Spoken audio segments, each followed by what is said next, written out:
Welcome to Car Shopping Questions and Answers. If you're car shopping right now, or you will be in the next 6 months, I want you to type me in the comments. If you are car shopping right now, or you will be in the next 6 months, type me in the comments. I'm here to talk to the people who are locked in, who care about their money for the next 30, 45 minutes about buying and leasing cars below market value. There's only three prices you can pay with any car. Market value, that's the price everyone pays. Negotiators pay market value. Above market value is people who just don't know how to negotiate at all, have no strategy. They're going to pay above market value. And then below market value. Below market value is reserved for the people with strategies, not negotiators. The reason we get below market deals is because we employ online strategies that are very easy to use, where we put dealers and banks against each other while we sit and relax at home. So start typing your questions. I do these live streams a couple days throughout the week to make sure you have all the answers you need to be able to buy, lease, and sell cars for the maximum money. And that's all we do here. So everything we'll be talking about is out of my new book. It's called It's called Cars from Home: 7 Steps to Saving Time, Money, and Avoiding Dealerships. It's 5-star rated, and you can get your copy for the next 30 minutes. It's part of my welcome offer for 75% off. It's normally $97, but if you get to my TikTok bio or my Instagram bio before 30 minutes is up, you got yours for $24.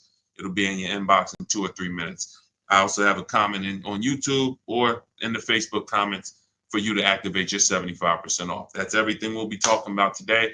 Let's go with the first question, Dolan. Let's get the show on the road. And let's get to some unlearning and relearning. Philly Speed, the last car I bought, the dealership wanted me to use their financing instead of my pre-approval. So we always let the dealership see if they can beat the financing we have, but we also come in prepared. And now you got to be careful now, because banks are now scamming. Banks are locking people in with hard credit pull pre-approvals. So they know that the people are hip to pre-approvals. And so I want you to pay very close attention to any company, dealership included, that tries to lock you in, because that's the exact opposite of what we do. We do not let banks and dealerships lock us in, because that prevents us from shopping their competition. And the way that you save the big money, not the hundreds, if you want to save the thousands, the 3,000s, the 5,000s, the 10,000s, and more, is you're putting dealers and banks against each other. That is the name of the game, and that allows you to save more money than you've ever saved without being you could be the world's worst negotiator. You could be a horrible negotiator, and putting dealers and banks against each other is going to be how you save more money than the best negotiator in the world. So we don't do pre-approvals unless they're soft credit pull. If they're soft credit pull, we'll use the pre-approval to budget, because the only purpose of a pre-approval is to budget. Who's a homeowner? Type me if you're a homeowner. You know you got a pre-approval, or you got pre-approved for your mortgage to budget. They told you, based on your credit, based on your income, you could afford this much house, 300,000, 400,000, 600,000. They told you this is what your interest rate would be. This is what your monthly mortgage payment would be with taxes and insurance. So the only purpose for pre-approvals is budgeting. So now, when you don't, the reason why I hate bad pre-approvals, in my book I call them restricted pre-approvals, is because, one, they're going to activate the rate shopping window. Thanks, Dawn. The rate shopping window is a period of time that the credit bureaus give you to let multiple banks and lenders access your credit with a hard pull to compete. So within a 14-day period, you can have 20 banks access your credit, give you their best rate, so that you know you got the best rate because you created competition. Now, once you activate the first hard pull, the clock starts ticking. The clock starts ticking. And when you start, even see, You think this is your bank. It's not your bank. You don't own it. We don't own these banks. These are for-profit companies. Just like somebody said to me the other day at the gym, hey, I went to my car dealer and they told me this. I said, you own a car dealership?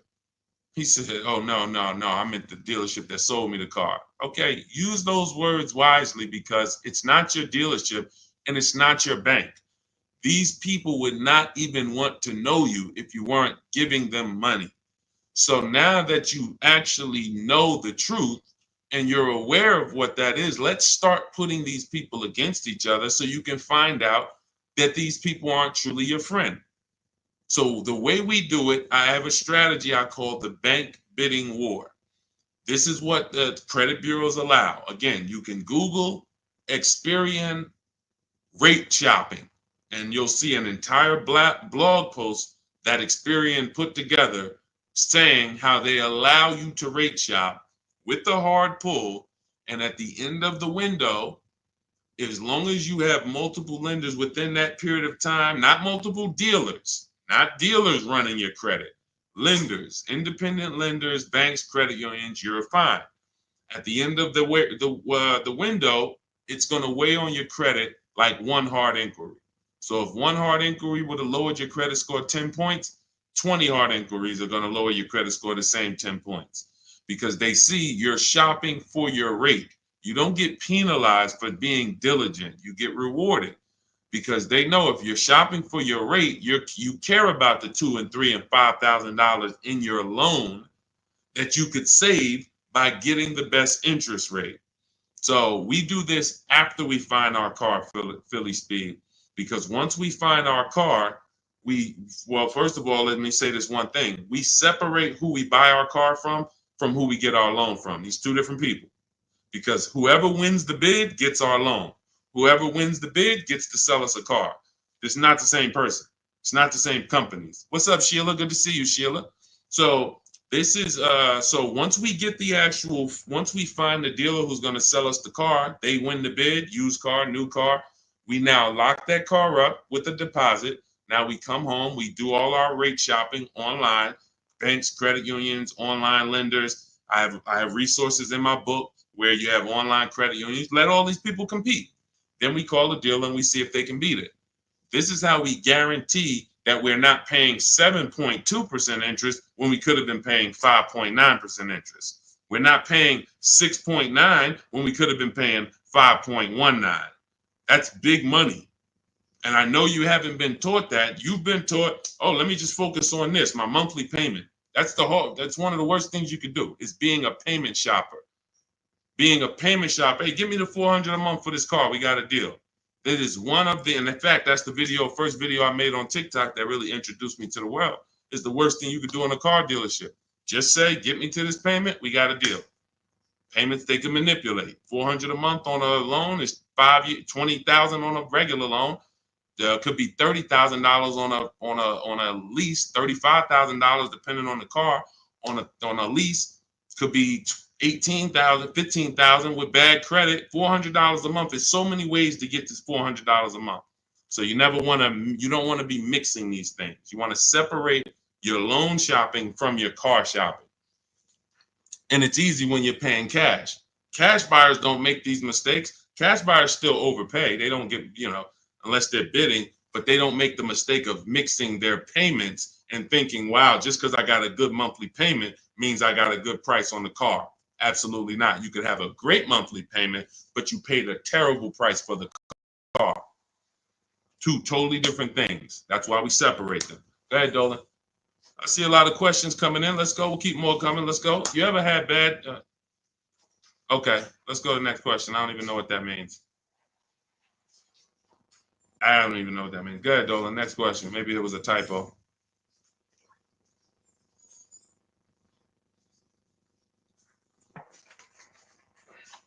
Can you please let us know if there's any limits for gap insurance if I'm upside down?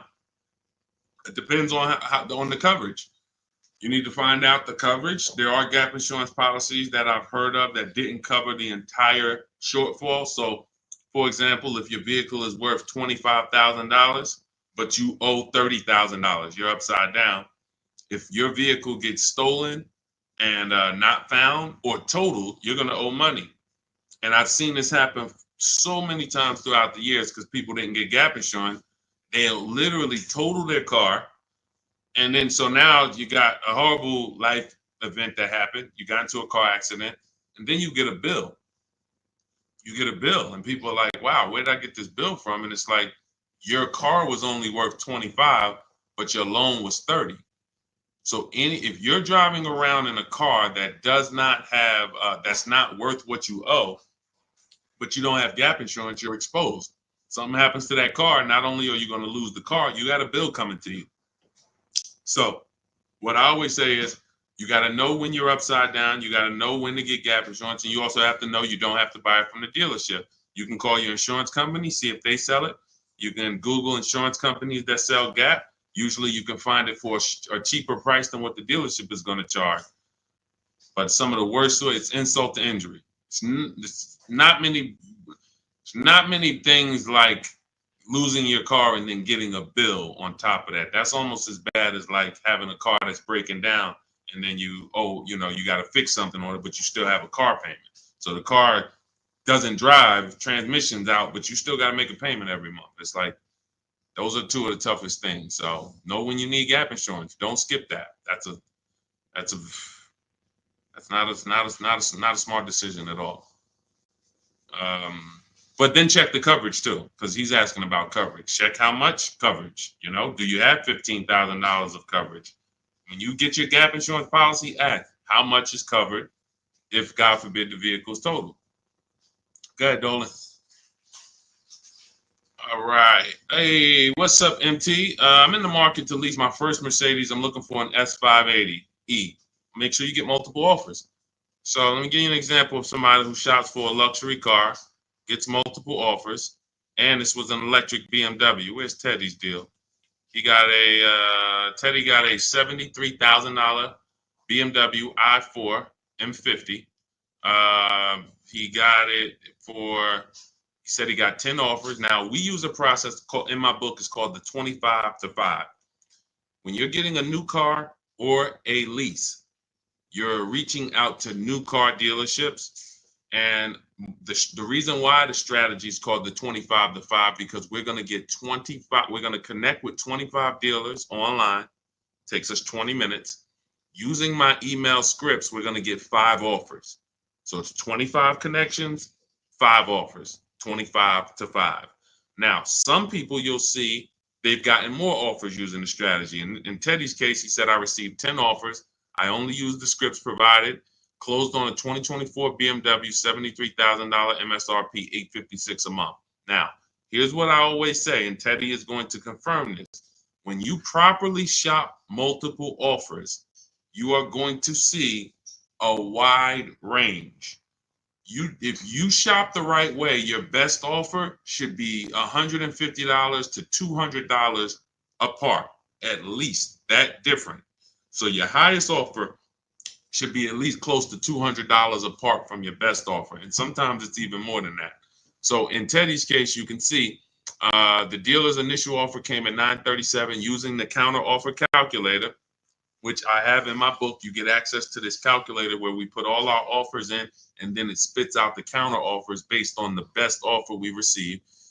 He said I counted at $829. He came back at $856. That's where he closed the deal at.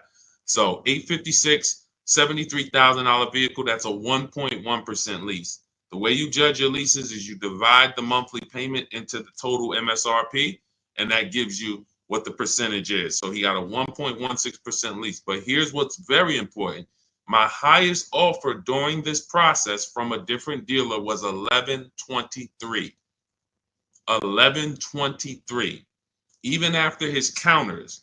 So when I tell you that 80% of dealers are overpriced, had he been inside that dealership that was $1,123 trying to negotiate, it would not have mattered how great of a negotiator he was. The $1,123 dealer is not coming down to $856 because the $1,123 dealer is an 80% dealer. They're not going to sell the car if they can't make a certain amount of money. And that's what the 80% do. They'll discount and say that's the best we can do. They're not lying to you, but it's not the best their competition is willing to do. So if you're in a dealership that's an 80% dealer, this is why I said at the beginning of the stream, negotiators lose all the time. Great negotiators who don't use a bidding system lose all the time. I don't care if you're in sales, you say, Deshone, I've been in sales, I negotiate for a living. You lose all the time because there's no way for you to know the bottom of a vehicle. You don't know, is the bottom 7,000 off? Is it 3,000 off? Is it 15,000 off? What's the bottom?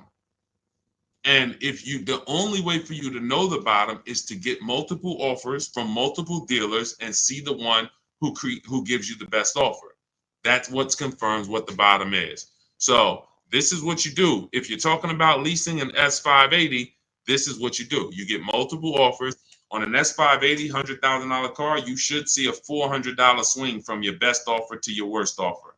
You might see $1,100 a month and you might see $1,500 a month from one dealer. That is from a different dealer.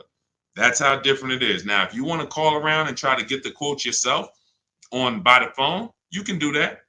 We don't do that. We use email because I believe that most people don't like talking to car dealerships. Believe it or not, there are some people who do, and God bless them. Go ahead, do your thing if that's you. Start calling around. But if you're like, you just want to be able to copy and paste and use emails, that is all in my digital book, Cars from Home, 7 Steps to Saving Time, Money, and Avoiding Dealerships. It's already 5-star rated. Thank you to everybody who's taken the time to write a review about the book. This is one that we got the other day. Marguerite, I started pulling these up. This book is a must if you're thinking of getting a new or used car. So much has changed in the process since I bought my car 40 years ago. Think of it as a workbook. Even though you finish the book, you'll refer back to it several times. This is another one that I snatched.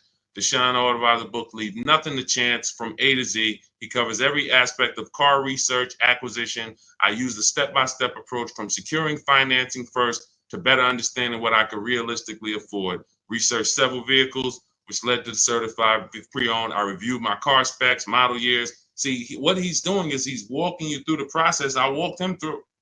That's what it is. It's a process. So when you get Cars from Home, my digital book, you now have a process for getting below market leases, process for getting below market car deals, a process for selling your lease instead of returning it to dealers and they go and sell your lease and make $2,000, $3,000, $4,000 and you didn't even know you could sell leases. You sitting here like, man, I didn't even know you could sell a lease. How much has that cost you? Let me ask you a question. You're like, Deshone, I didn't even know you could sell a lease. How much has just that alone cost you? If you don't know you could do it, you certainly don't know how to do it.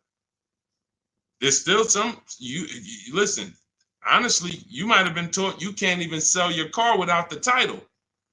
Who was taught that? I got to have my title before I could sell it. And I know this is true because when I was at the Mercedes dealer, people would walk in and the guy would be like, Deshone, is that the new one? I said, yeah, that's the new, the 20, whatever. I said, all right, as soon as I make my last payment, coming back to see you for that. I know. Most of the people are not going to admit it, but they didn't know. They don't know this stuff.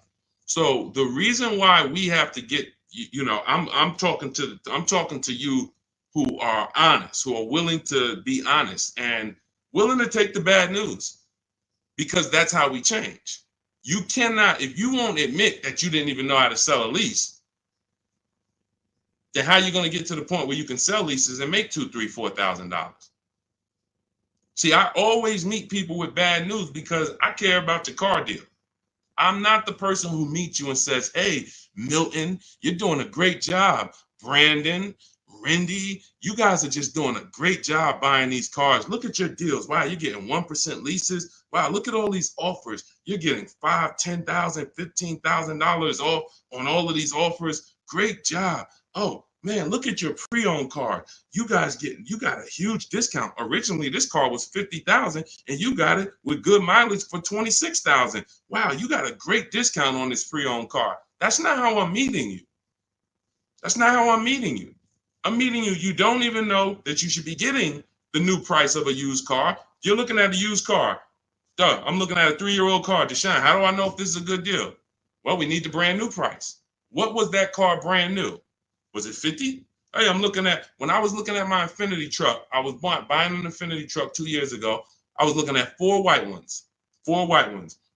They were between $30,000 and $32,000. Now, most people would have just said, oh, well, let me pick the best one. Close my eyes, did a roulette, and they would have got in trouble. Why?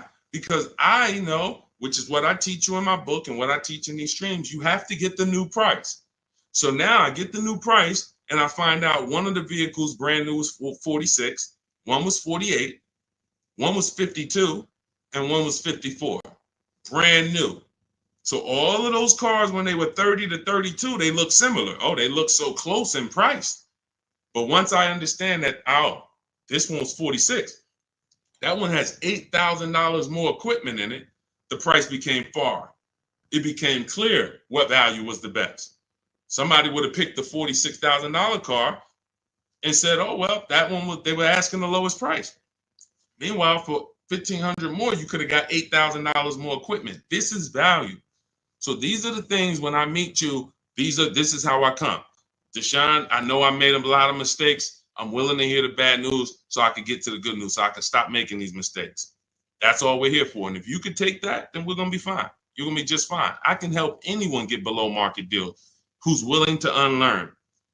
That's it. If you're willing to unlearn, you're good all day. Okay, so that's what you do, MT. Get bids, multiple bids. You need to get at least 5 bids for that Mercedes before you make a decision. Once you get the 5 bids, you'll have a clear winner. That's who you do business with. Go ahead, Dolan. And matter of fact, let me show this Mercedes discount too. Just so you know, MT, we just had somebody who got a Mercedes. And just so you know how much money is in there, you got to zoom in on this. But this was a $79,000 Mercedes electric one, just like the one you're talking about getting, except this is an EQE. And Milligan got $27,000 off. That's 20. Let me put that back on the screen. If you're on Instagram, if you're on YouTube, you can see this. $27,000 off. So I don't want you going in there thinking that, hey, if I could get $5,000 off, that sounds like a deal to me. Well, unless you get multiple offers, or you could leave a lot of money on the table, you'll end up overpaying by like $15,000, $20,000 and never know it. Go ahead, Dolan, shoot that next one up. All right, welcome to the new people who just jumped on. This is Car Shopping Questions and Answers. We're doing rapid fire Q&A. Any car question, throw it up, type it up. Dolan will pull it into the screen. And shout out to the people who have liked the broadcast. Hit that like button. It means a lot. You make sure you run once you do that, you let the algorithm know we're talking big money over here. All right, ID Corals. What's the most discount seeing on a RAV4 Premium? You're feeling for the bottom. That's a losing strategy. So when I look at a vehicle like Tiffany's vehicle, Tiffany, look, she gets a Mazda 2024 CX-90. Her best offer from all of her bids was $6,530 off. At the time last year, Eddie got a Toyota 2023 hybrid Camry. Those were hot. His best offer at the time was $2,086 under MSRP. That was a time when people were still charging over MSRP for some of these hybrids and some of these Camrys. So you don't know what your offer is going to be. I wish I could tell you that, hey, a Jeep Grand Cherokee, if you get $7,000 off, that's the bottom. A BMW X5, if you get $6,000 off, that's the bottom. No one knows. And frankly, there's never going to be a way to know. The only way that you possibly could know is if you're in our network and you see people who make a deal. I'll give you an example. If I see Ansley picks up his QX, his Infinity QX 60. I see Ansley, let's see, he picks up his Infinity QX 60, $58,000 vehicle. He gets it for $554, no money down. He leased it. $554, no money down on his lease. That's a under 1% lease, if you're not aware of how leases are judged. Savvy people all know about the 1% rule. So if your lease payment is 1% or less than the MSRP, you stole a vehicle. So this is a 1% lease, no money down. That's the only way we can judge a 1% lease, not with money down. So when I look at the discount on this, he probably got $7,000-8,000 off that Infiniti. He might have got you can't get that type of payment without getting huge amounts off and huge rebates. But he did not know that he was going to get that type of payment on his Infiniti. He did not know that he was going to get that type of payment. He went in, he shopped the market using our strategies. And just so you know, once you know how to do this, it only takes you 90 minutes to shop the market. When you see these people, look at Ansley's last sentence. Started the process Saturday, accepted a deal Monday. This doesn't take you, I'm not ever going to spend more than 2 hours car shopping to get a deal. Never. 90 minutes tops, I'm going to get a below market deal on anything. So when you look at the process of using a computer, this is what they're made for. See, the problem is you're just not using computers. You're not using the internet. You use the internet for Amazon, don't you? Don't you use the internet to shop competitively from Amazon, to go on websites when you need to buy something big? You're going to the internet. But when you need to buy something like a car, you're going to the dealership, not the internet. When every dealership in America has a website that you could be reaching out to them and making them compete. But no one knows what the below market deal is going to be, Cora. It's just ID corals. There's no way to know. We have people who, you saw Milligan, her below market deal was $27,000. It depends on the vehicle. That was an electric Mercedes. Sean's below market deal on a F-150 Lightning that he got was $20,000 off. Where's his deal? Look, Kimberly, she got a Maserati. That particular Maserati, the below market deal was $20,000 off. But as I said, Sean, $20,000 off. But Tiffany was $6,500 off. So when you see on the Mazda, so it's different for every vehicle. You have to understand that. And there's no way for you guys to know that. Unless you're in our group and then you see somebody get a car that you want and you're like, wow, if he just got 20 and he did that work, then I know the below market deal is 20. Let me go get it. But you still got to send your offers out. But there's no way to know. And when you try to guess, you get in trouble. That's what negotiators do. That's what negotiators do. They'd be like, all right, I feel like I got 7,000 off this. I think I did good. What if you could have got 12? What if you could have got 17? You're not doing good. All right, go ahead, Dolan. Absolutely applies to used cars. Our system in my book, somebody said, does this apply to used cars? Our system in my book is below market used cars, below market leases, and below market new car purchases. We also have the bank bidding war where we make banks and credit unions bid for our business instead of going and begging one bank to give us a loan. So we also sell leases and sell. So we run pretty much an organized bidding system for car buying and leasing. That's what we do. In a nutshell, what separates Cars from Home from any other channel? What separates my teachings from anyone else? We have an organized system for making people bid for our business. We send them through a round robin. That's how we have grandmothers who save more money than the best negotiator. It's just that simple. Rosalie. Rosalie's deal is insane.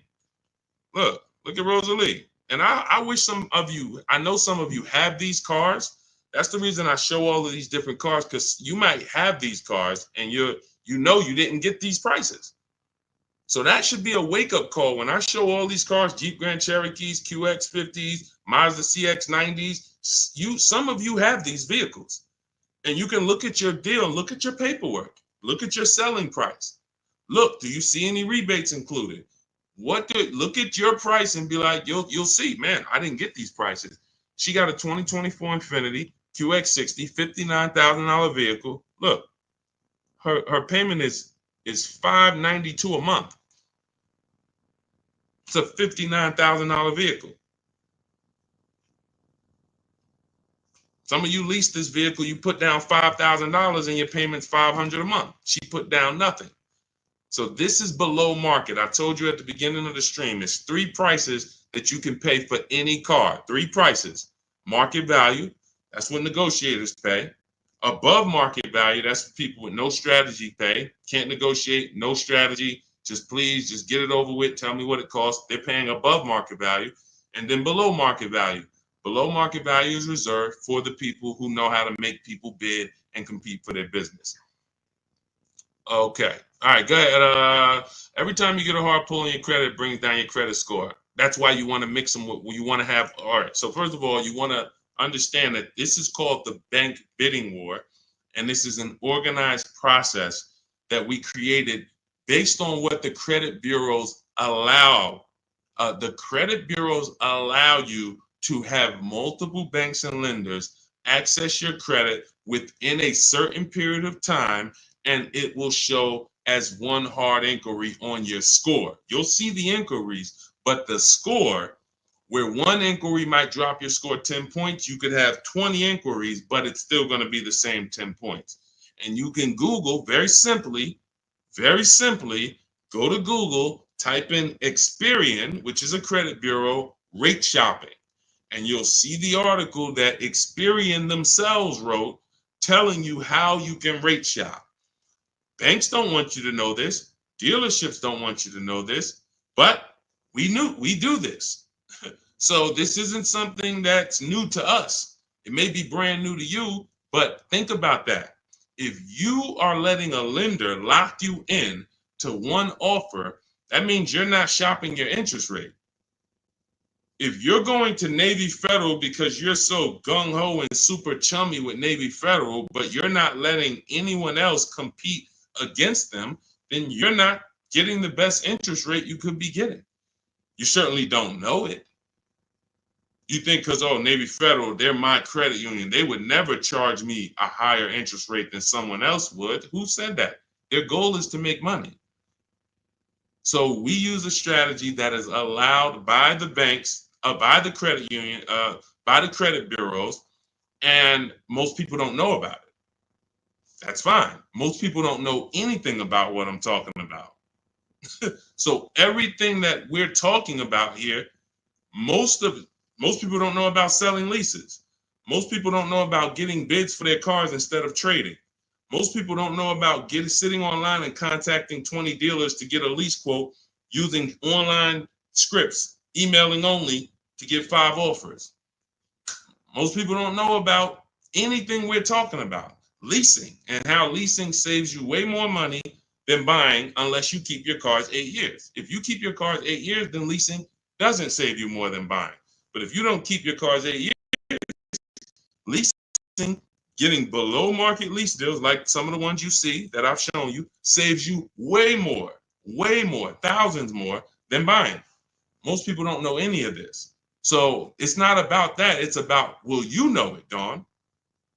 I don't care about what most people know. I care about the people who are like, look, I want to know this. I want to know how to make sure I shop for my interest rate and don't let the dealer shop for it for me, or don't just let one bank give me their offer. No, it's too much money. You know the difference between, and I want to pull this up, the difference in interest between on a $40,000 loan, $40K loan, what's the difference in interest from, let's say, 5.9 to 7.9%? Because we're so busy talking about the money on the car, but we totally overlook the money in the loan. And we don't. So when in my process, those of you who have my book, you know the bank bidding war. You know we're taking shopping at home for our loan just as serious as we're taking getting the best price for our car.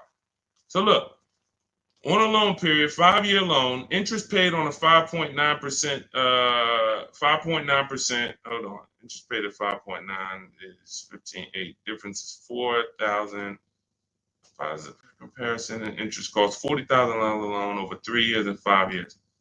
$11,000 in interest? That can't be right. Interest paid is that can't be right. Hold on.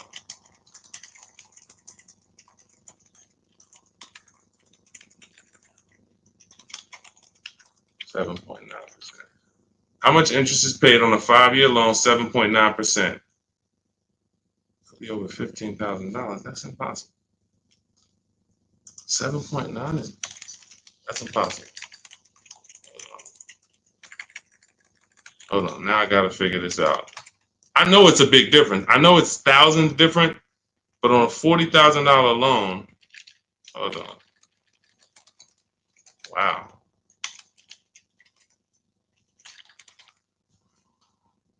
All right. So if I put in a $40,000 loan, 60 months, 7.9% interest, 0 down payment. Forget about sales tax. Let's see, calculate. All right. Principal, interest. Why is it not giving me? Here we go. Total loan interest is $8,500. Okay, that sounds more right. Okay, so on a $40,000 loan at 7.9, interest is $8,500. Now at 5.9, interest is $6,200. $6,200 versus $8,500. That is $2,300. $2,300 from 7.9 to 5.9. So when Navy Federal gives you a 7.9% rate and you're just like, oh, well, I guess I'll just take it. That's my credit union. And you're not shopping them. You're giving them money without even trying. And everything we do is quick, simple from home. But you need to understand how much money you have given to these banks and dealerships by just not making them compete. You're not just magically getting big money off and saving all this money. That's just not, it's too much money in car deals. Go ahead, Dolan.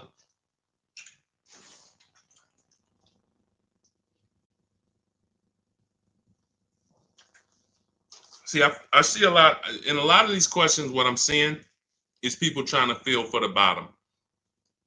You don't want to use competitive strategies. You're not going to get there that way. Michelle, what's a good APR on a 2014 car? First of all, a 10-year-old car, you shouldn't have a loan. In my book, I teach something called the rule of 72 and the 10th birthday. 72 months is the longest loan you want to take on a car. Anything longer than that is like a 50-year mortgage. If you got to take a 50-year mortgage to afford a house, you can't afford the house. So why is the 10th birthday there? Well, that's because we should have the car paid off by the 10th birthday. In true affordability, you can do this. If you can truly afford a car, you can do this. You can get a car on a 6-year loan that has a payment that you can pay off by the time the car turns 10. You know who can do this? People who are buying cars they can't afford. People who want to get the Dodge Hellcat or the Dodge Demon and they can't afford the $70,000. So they're going to get one that's a 2017 with 90,000 miles on it, and they're going to pay 15 for it, 15,000. But the car is crap. Car's crap, 18,000, 20,000, but it's crap. Cars hasn't been taken care of, and they're going to take out a 6-year loan on it. So they're going to take out a 6-year loan on a car that is already old with high mileage. I've seen this. I call this the repo recipe. Some of you may have seen the video that I made on the repo recipe. The repo recipe created the rule of 72 and the 10th birthday, where I started looking and saying, by far, the amount of people I see losing cars to repossessions are people with loans on older cars. They own loans on older cars that instead of getting a nice, smaller, maybe less socially impressive used car, they want to get something that looks better, has more amenities to them, as more in a class of luxury. all right, Deshone, I could get this 2015 BMW. It's it has 90,000 miles on it. They only asking 14 grand. It's a horrible decision unless you can pay cash, because all you're doing is investing in a car for 5-6 years with payments that is already due for repairs. At 10 years old, the car you're asking about, Michelle, is already due for repairs. This is the age of the car. This is the age of the life cycle of the car where repairs should be normal. 10 years old, the car should be paid off. And every 2 years, you go to your mechanic. Hey, what does it need? They say, okay, hey, you got to put 1,000 into it. You got to put 800 into it. No problem. Here you go. Let me keep my car running. That's the age of repairs. But when you're starting a fresh loan on a car that is in the age of repairs, this is what I call the setup for the repo recipe, because you're going to now get this payment, $400 a month, $300 a month, $500 a month, whatever it is, and you now have a surprise. Hey, car's breaking down. Hey, what's this light flashing on my dashboard? Hey, what's this going on? What's this sound I'm hearing in the back?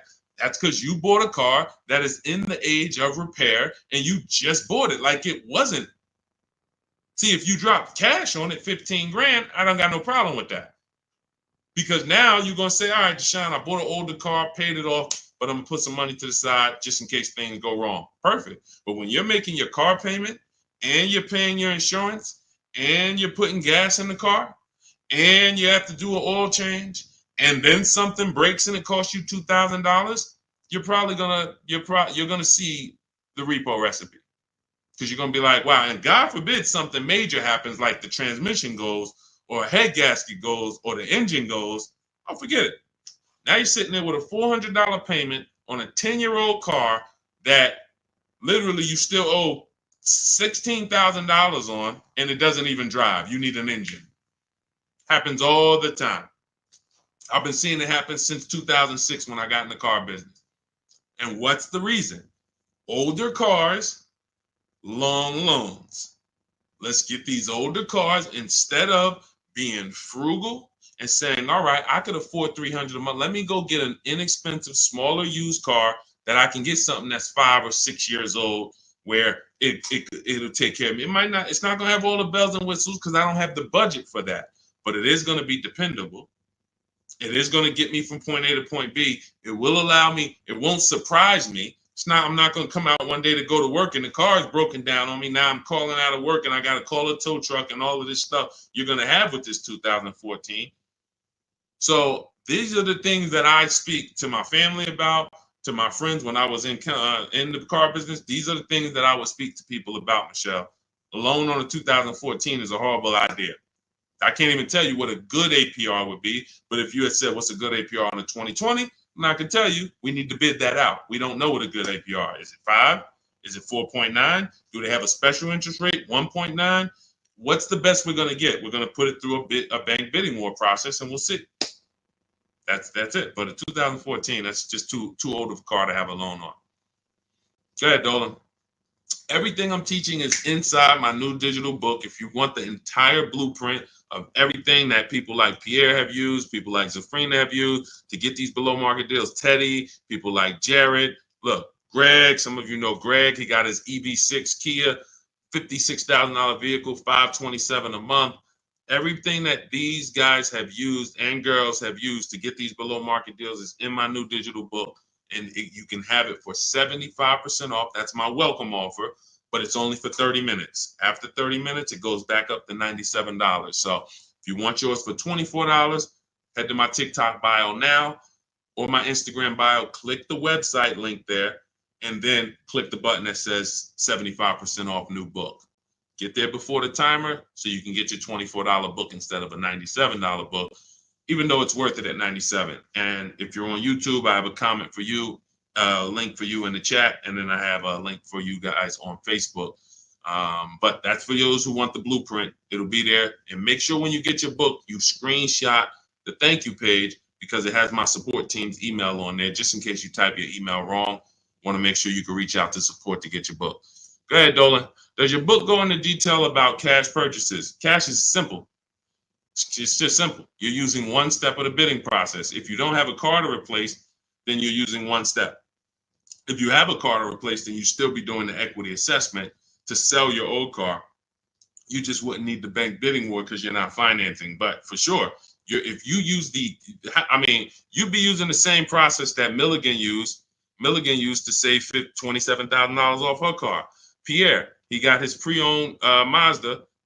He got 20% off certified pre-owned CX5. Used the perfect budget calculator.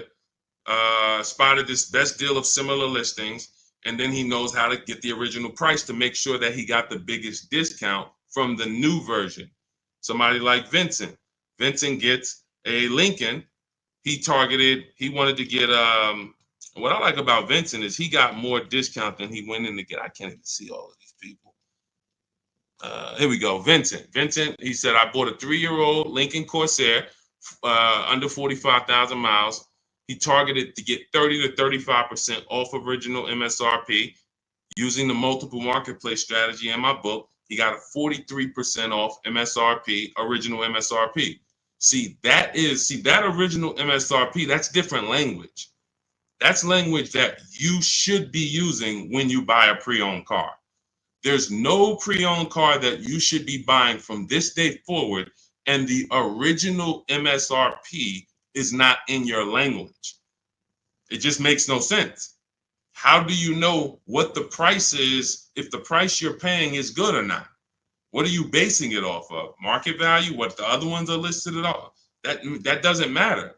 What matters is how much was that car originally? 60,000? Okay, now they're offering it for 30. It's 50% off. How much was this car originally? 52? Now they're offering it for 30. Okay, what's the better discount? That's what matters with a used car when it comes to getting the best price. Now, that has nothing to do with getting a quality car. We have different steps we take to get a quality car. You got to get it. You have to check the Carfax. You have to look at the title. We don't want salvage title. We don't want frame damage. We don't want rebuilt titles. We don't want rentals. So you're checking the title. We're looking at accident history. We're looking at service records. We're checking to make sure that there's no bad data on that vehicle. It doesn't have electric problems, doesn't have software problems. We do all of this in literally 15 minutes. That's our steps for making sure we don't get a bad used car. But when it comes to pricing, you must know the original MSRP or you can't, nothing else matters when it comes to used car pricing. So that's all in my new book. Grab your copy. You'll have the entire blueprint for how we do this. Go ahead, Dolan.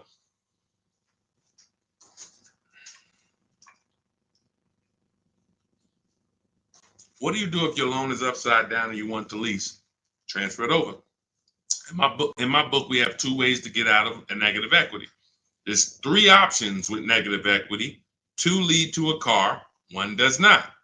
So just so you understand the severity of negative equity I call the bad credit for people with good credit. Because when I was at the dealership, people walk into Mercedes, and if they left with they could have an 800 score. If they had too much negative equity, they were not leaving with the car. So there's only 2 things that I've witnessed in my career that stop people from getting deals on cars. Credit's too bad, negative equity. So that means it's a serious thing. So what I say is understand the cause. The cause, which you seem to know already, Lavis, is you should be leasing, but you buy. That's why Lavis is asking about going from a negative equity deal to a lease, because the taking out 5-year, 6-year loans is what you do. Then you go and you replace those cars in 2 or 3 or 4 years. You have negative equity. Happens all the time, especially to you who doing no money down deals. And to those of you who are putting down like 5, 10 grand, you don't have any negative equity, but you're losing that money. You're not getting that money back. You put down 5 grand, 10 grand on a car, then you come to trade it in 5 years, and you come to trade it in 3 years. You're not getting that 5, 10 grand back. You don't because it's just the car depreciates too much. So you're just throwing money at these cars that is not coming back to you. When you are going for a lease now, we have 2 ways that you're going to transfer to a lease from a negative equity deal. We're going to do our equity assessment. You're going to go to CarMax, go on these websites, CarMax, Driveway, Carvana, KBB, Instant Cash Offer, Car Gurus, and AutoNation. Sell my car. 6 offers. So they're going to give you 6 offers on your current car. Now, that is going to be the smallest amount of negative equity that you're going to have, because that's the best offers you're going to get. These are companies that fight every day to buy cars. That's what they do. So they're not lowballing. They're not saying, hey, we'll throw out one number here and then we'll negotiate. Hey, Charlene, good to see you. Good to see you, Michael Singleton. They're not doing that. They're coming in and saying, all right, we're going to put our best offer online. And then when we inspect the car, if there was something that you didn't tell us about the car, if there was something that you left out, we're going to need to deduct that when we inspect it. So they're putting their best offers online right there. And so that means that's going to be your lowest amount of negative equity, because you're getting the most for your car if you sell to one of them.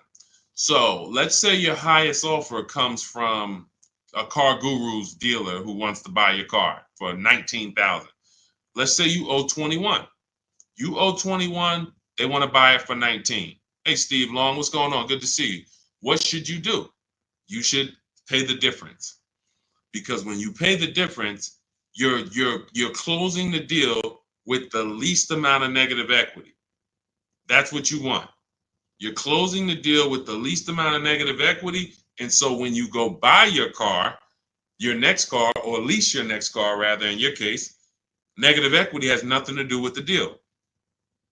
So that's what you would prefer to do. Pay the difference and then go out and get bids for your lease and then do a clean deal. But now let's say, they offer you 19 and you owe 29. So you are now $10,000 upside down. You can't pay the difference. I don't have 10 grand to pay the difference. Okay. Now what you have to do is you have to transfer that negative equity to your next deal, which means you have to trade your car in. And we don't trade. We don't like trading because you can't get bids. What's up, Dion? Good to see you. You can't get bids. The reason why when y'all hear me say trading is a curse word is because you don't get the money your car is worth trading it. You don't get the money anything is worth trading it. So now you've bought this car, you found this deal, but now you have to go to the dealer and say, all right, I need you to take a look at my car. Now, what happens if Carvana offered you 19, but this dealer can only pay 17? It's just all they can pay. They can't match that offer. So you're going to have more negative equity in most cases when you have to do this.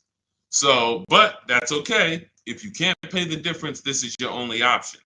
Now, it's very important for those of you who are trying to do negative equity trades and then go into a lease that you understand loan to value ratios, because that's what's stopping you from getting your deals. When you go to buy a car, the bank usually gives you 20% above the value of the car. That's the max the bank is going to really give a person with good credit. Sometimes a little more, but we'll use that it could go to 25%. Ridiculous banks will go to 30%, but 20% is really benchmark. So if the car you're buying is 40, the bank is going to lend you max 48,000. That's 20%. So no dealer, no bank. What's up, Benito? Nobody can get $50,000 approved on that $40,000 car. So when you buy your car, you're trying to buy the car, put the taxes in, put the fees in, and then throw the negative equity in. So the car was 40. Next thing you know, you're at 52, and you want to do a no money down deal. And you're wondering why you can't do a no money down deal, because the bank is saying we're not going to lend 52 on a $40,000 car. That's when they come to you and they'll say, hey, you got to put money down. Can you come up with $5 grand? Because we can't get the bank to approve it. It's loan to value. Now, also, what you need to keep in mind is when you can get big discounts off the vehicles, you can actually bring over more negative equity. When you look at Sean saved 20 grand off his vehicle. If he had to throw 7 grand negative equity on there, he could do it. If you had to throw it, honestly, he got a $20,000 discount. If he had to throw 20 grand of negative equity on here, he could do it. Payment's going to be high, but he could do it. It wouldn't affect the loan to value ratios because he got a huge discount off the vehicle. We talked about Tiffany. She got $6,500 off of her vehicle, her Mazda CX-90. If she wanted to slap $7,000 of negative equity on top of this deal, she could do it because she got a big discount. And the bank says, well, we're basing the loan off 44, not the fact you bought it for 36, 38. You got a big discount, but that we don't care about that. We're looking at 44 and we'll lend up to 51 or whatever. So if she gets $7,000 off and she wants to throw $7,000 negative equity, the bank's going to say that's fine, no problem. So it has a lot. It has a lot to do with how much negative equity you have, and also what is the vehicle you're getting and how much discount did you get off that vehicle. That's what matters. So make sure you understand what's causing negative equity, which is for you. So because, like I said, Lavish seems to understand she's going into a lease, but the cause for negative equity is buying cars when you should be leasing. Very simple. Yeah, Bella, that's a $7,500 rebate, and that's not the only thing you should be thinking about. Like you want to look at what discount can you get in addition to the $7,500 rebate. That's how we have people that are saving, $15,000, $10,000, $20,000. They're getting the rebates for the electric vehicles, but they're also getting huge discounts from the dealers that are winning the bid. Go ahead, Dolan, shoot the next one out. Okay, all of this is in my new digital book. It's called Cars from Home, 7 Steps to Saving Time, Money, and Avoiding Dealerships. This is the blueprint. This is 14 years of car business experience with Mercedes, with General Motors, and running my own brokerage and teaching thousands of people online how to get these below market deals and using a system. We don't wing it. It's not an accident. It's not like, oh, I hope this works. This is a particular set of things you do online to make dealers and banks bid, and success is guaranteed. If you trust my process and forget about your old way of no process, you will be fine. The success is guaranteed. So as part of my welcome offer, you can get the book for 75% off. It's normally $97 because it's worth every penny. I didn't want to price the book like it was a regular book because it's not.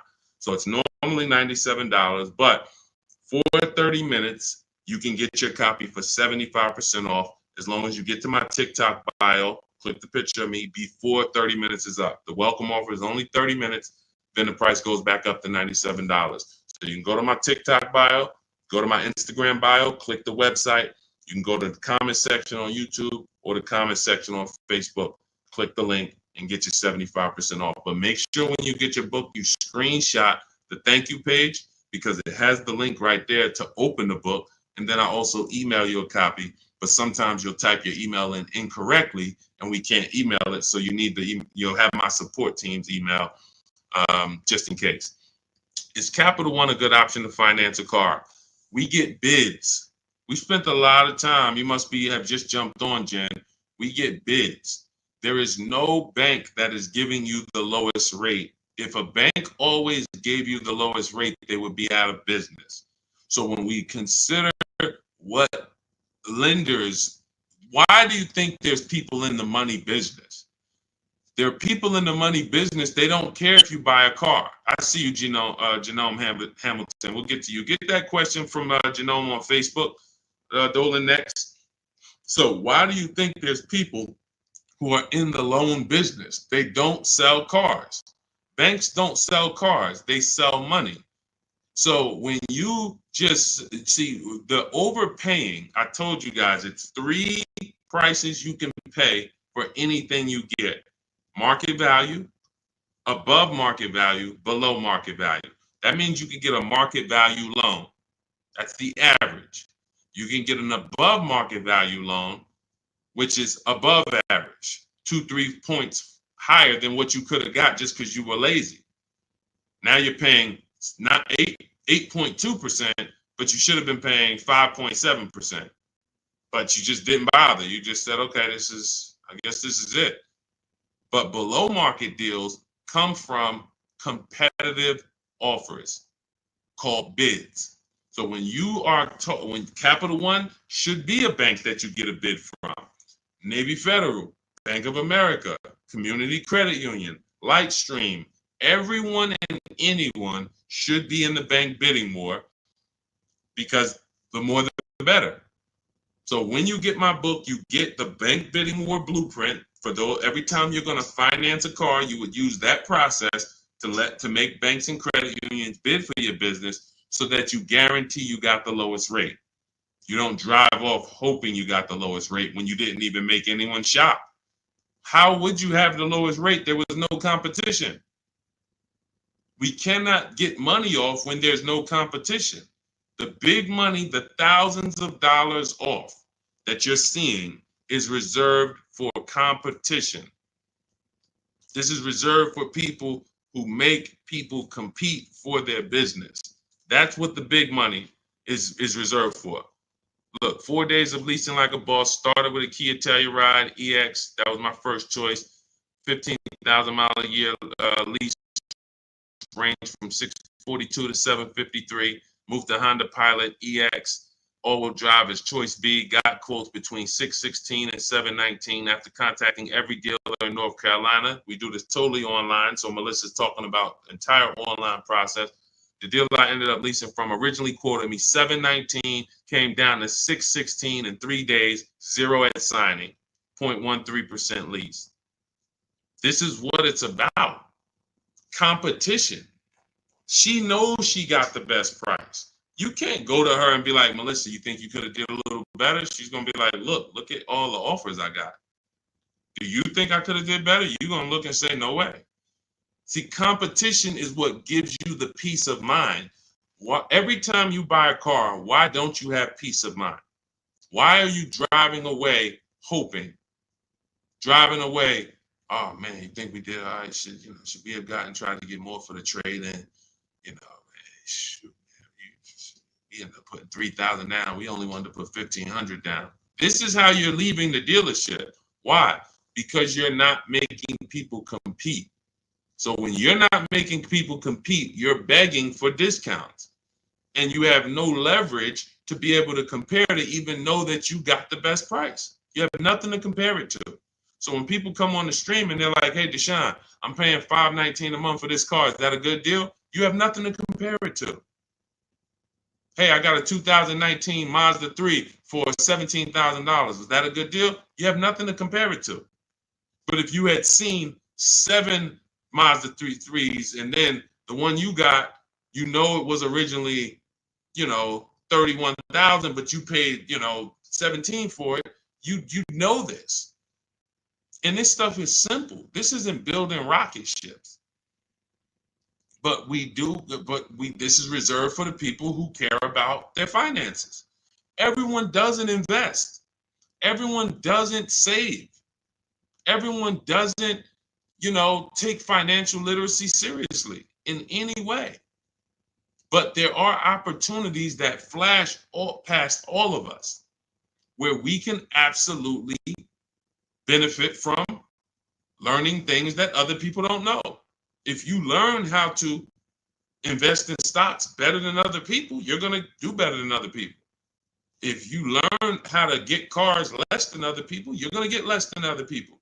This is not by accident. But you got to focus. This is your second most expensive purchase. So this is only for the people who are focused. This is for you. The blueprint, everything, my book, anything I do, the streams. The streams aren't for distracted people. We can't do nothing with distracted. There's people on here right now that got me on one channel, playing video games on the other channel, and then eating with another hand. And they think it's hard to win like that. And we're going to talk about a $30,000, $40,000, $50,000 transaction, and you're not even really focused. So I want the people who are focused to understand your success is guaranteed.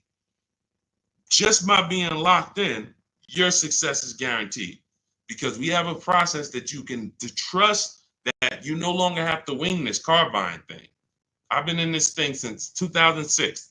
Car buying is very predictable. New cars, used cars, leases. There is nothing a car salesman is going to say or type to me or send to me in an email or send to my people that I haven't seen before. I used to have to send those same emails, copy and paste them. It's so predictable. So once you understand that, you'll understand why we're able to get these deals. All we're doing is putting people against each other. Simplest terms. Simplest terms. But we do have some advanced stuff when it comes to leasing versus buying. Obviously, this is more advanced teaching that people don't understand. But getting the money off, it's competition. Competition. Go ahead, Dolan. Shoot the next one in. Jerome Hamilton, if I get a GM employee discount, can I get a better lease? Who knows if they're going to really give it to you? See, the problem is when you walk in and say, hey, I got a General Motors discount. All right, here, let me work you up these numbers. All right, it's $601 a month with $2,000 down. Oh, that's the GM price? Yeah, that's the GM price. How do you know that? How do you know the GM price? How do you know it's not $3,000 in rebates that I'm holding back? How do you know it's not $3,000 in rebates and I'm only giving you $1,000 of it? Here, hey, I also we have $1,000 rebate. I also put in there for you. Oh yeah, you did with the GM pricing? Yep. You don't know. You don't know. So no matter whether we get X plan, GM deal, Mercedes fleet, does not matter. Multiple offers, because when you get multiple offers, what you're going to see is that some people are not going to give you the GM discount. And some people are not going to give you the rebates. They're just not going to do it. It's in their DNA. An 80% dealer is going to try to make everything they can make. I'm not giving this guy the $2,000 rebate. Wow, come on, I'll sell his car to somebody else. So now you're going to deal with an 80% dealer and hope you can get a deal. No. Once you see the 20% that says, here's your GM discount, and here's a $3,000 rebate, and here's the price, and then you compare it to the others, you're going to see, oh, those guys were trying to get over on me. Of course, that's what they do. That's what they do. 100%. Go ahead, Dolan. We always get bids. Doesn't matter. You can't trust anybody to give you a price and give you all the rebates and give you the hidden money like they're your friend. That's just not going to happen. If they rather make the $5,000 themselves, why am I volunteering money that you're not even asking for? You came in and you asked for a GM discount. I'm giving that to you, maybe. But you didn't ask me about these rebates. You didn't ask me about, I don't need to volunteer this. This is how they look at it. So many times you get in there, you go, oh, give me the invoice price. Can you give me the invoice price? We got a deal. Man, if half these people that I've shown you on this stream had accepted invoice price, they'd be looking at these prices that they paid and saying, why the heck did I pay that price? Invoice price means nothing. What if you got a $7,000 rebate, $15,000 rebate on some of these vehicles? What if you got a $4,000 rebate? Invoice price has nothing to do with rebates. So now, all right, I'll take off $2,500 to get you the invoice, but what about, that's it? You happy with that? Yeah, that's all I want. My father told me get the invoice price and I got a good deal. All right, your father was sadly misinformed. Unfortunately, thank you. I'm gonna take a vacation on this commission and we just made $7,000 on you. My cut is probably $1,200. I got a nice pay. Thank you. Thanks to your dad too. It's a good guy. Good guy. Keep following his advice. This is how it goes. Unfortunately, these people are not your friends. And as a former car salesman, I keep it straight. I keep it straight because unfortunately, most people on here, you just I'm going to my car dealer. These people are not your friends. You invite Charlie over to barbecues. Charlie is my friend. He's been selling me cars for 20 years. Sold my dad cars. Once you start making him compete, next time you buy a car, lease a car, say, hey, Charlie, look, I'm going to get a number from you, but I'm also going to get numbers from a couple other dealers. Hey, what you mean? Watch Charlie get mad. Watch Charlie get mad. What you mean? What, you don't trust me? I've been doing business with you for 20, 30 years. Yeah, but I want you to actually, I just want to, this guy Deshone told me I need to shop around, always make sure, because it's a lot of money I could be leaving on the table. Oh, man, come on, man. See, that's a person that never wanted to compete. He would rather come to your barbecues, be friends with you so that you don't make him compete. Because the minute you start making dealers compete, you're going to see how much money you've been losing. That's the only way. It's the only way. You start making these dealers compete, you're going to see, dang, I've been overpaying. Some people right now getting phone calls right now. Hey, come on in. We're going to upgrade your lease. Good news. We're going to keep your payment around the same price. Who's getting these phone calls? Who's getting these phone calls? Good news. I can get you out of your lease right now and get you into a new lease about the same payment. Who's getting those phone calls? Who's getting those phone calls? I ain't been on since 5 a.m. KD. Chill out, bro. Chill out. Who's getting those phone calls? Right? Hey, come on in. I could get good news. I could get you in the brand new 2025. You don't even have to you don't even have to put no money down. Come on in, right? All of that, right? Everybody's getting those calls. Why? Because 2022 and 2021, they overcharged you and your payment is so high, even though deals are a whole lot better. They were better back then, but they put you in a high deal back then. Now what they're trying to do is keep you in that high deal, hoping you're used to it. And they want you to think that's normal. They want you to think, hey, Mr. Hayes, yes, you've been paying $750 a month since 2022. Good news. The market is all bad. The market's bad, right? Oh, yeah, I'm hearing that. Thank you. Thank you. I'm glad you're aware. Now, see, you say stuff, you don't even realize you say stuff that helps them make more money. That's why we don't talk in my system. There's no talking.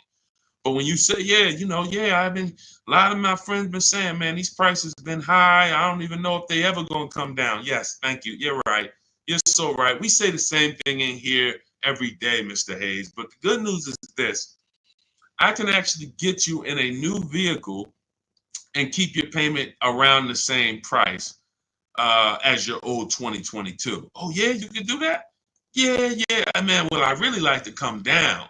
Yeah, but listen, things have not, interest rates are high, right?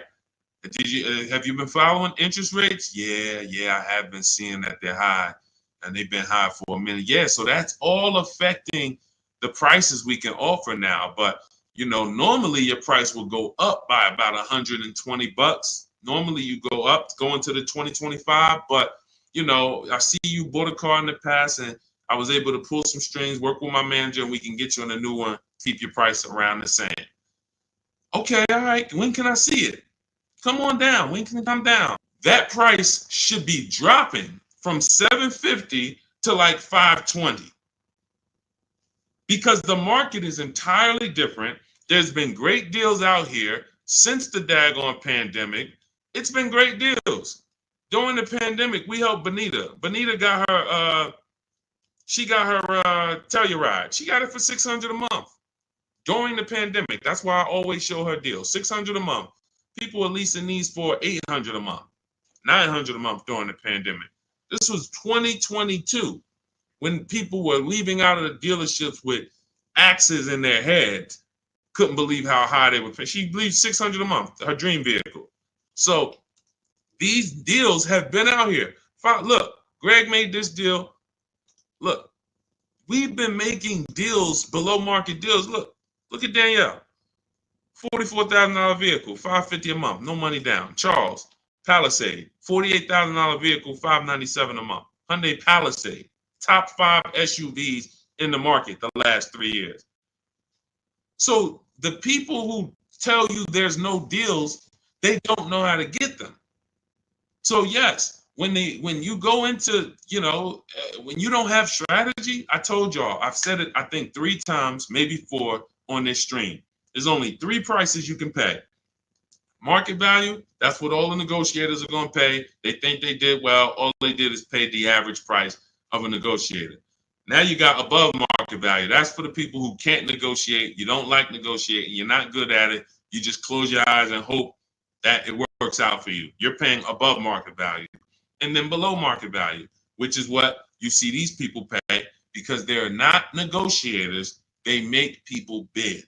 And when you make people bid, You don't have to be a negotiator. If someone comes in to fix, you want to get your kitchen redone, and they tell you, okay, it's going to be $50,000. Yeah, hey, is that your best price? All right, yeah, all right, because I'm going to have 3 or 4 other people come in and get a number too. Okay, well, I might be able to get you from like 50 down to like 45. Okay, it's all right. I'm going to have another person come. Another person says, I could do it for 41. Another person says, I could do it for 60. Okay, another person, I could do it for 42. Now you're creating competition, and all of them you tell, hey, I'm getting multiple bids, and they're going to give you their best offer. Doesn't mean they're going to win, but when they know you are getting other prices, they're going to give you their best offer.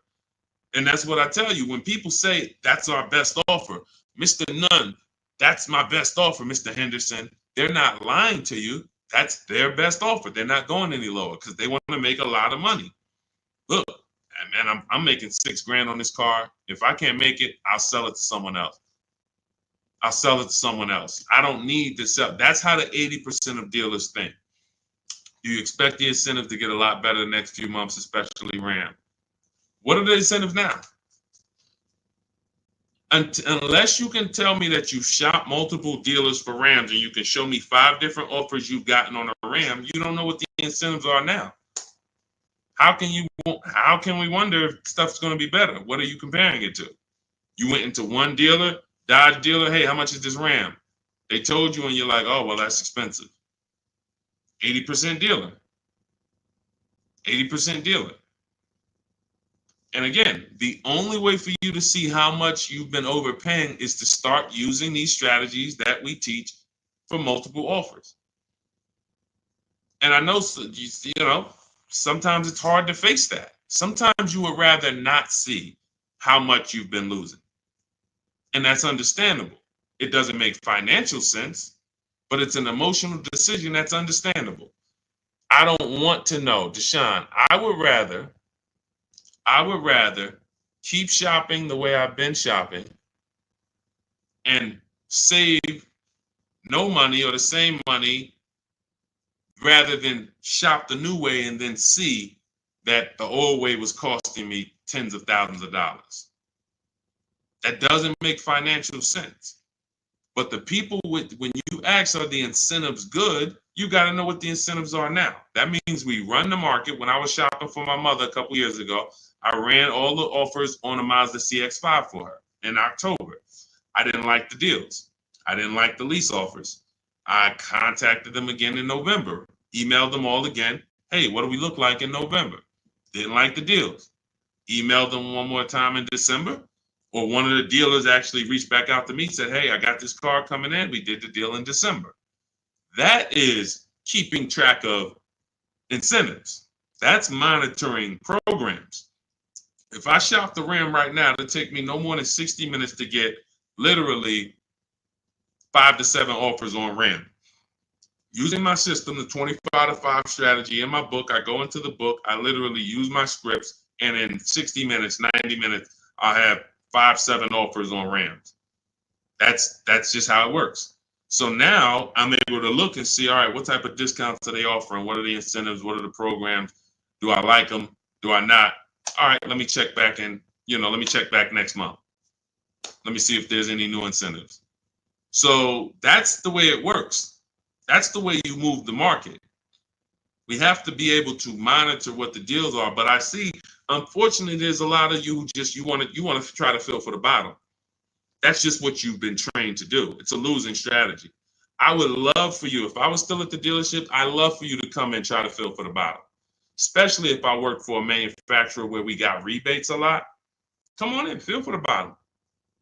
You know $3,000 off is a good discount. When's the last time you got $3,000 off a vehicle? I just think, I think I might be able to get more. Okay, listen, we settle at 5. You don't know I had a $5,000 rebate, so you're just not going to know. So you can sit here and feel for the bottom all you want. It's not going to work. You're still going to leave wondering, hoping. It's a losing battle. That's why I'm trying to tell you, stop doing it. Stop doing it. You're asking, okay, what's a good interest rate for this vehicle? You're trying to feel for the bottom instead of sitting at home, the way my book teaches you, and making people bid and come to you. and have all of these people begging for you to do business with them. Oh, how much discount should I be getting off of a Toyota Camry? Feeling for the bottom. Instead of sitting at home, contacting 25 dealers online, using my strategies, using my scripts, and saying, okay, now I got 7 offers on a Toyota. Oh, I see the biggest one is giving me 5,000 off. Okay, that's the market. That's the below market. You cannot feel for the bottom. You can keep doing it. It's just a losing strategy.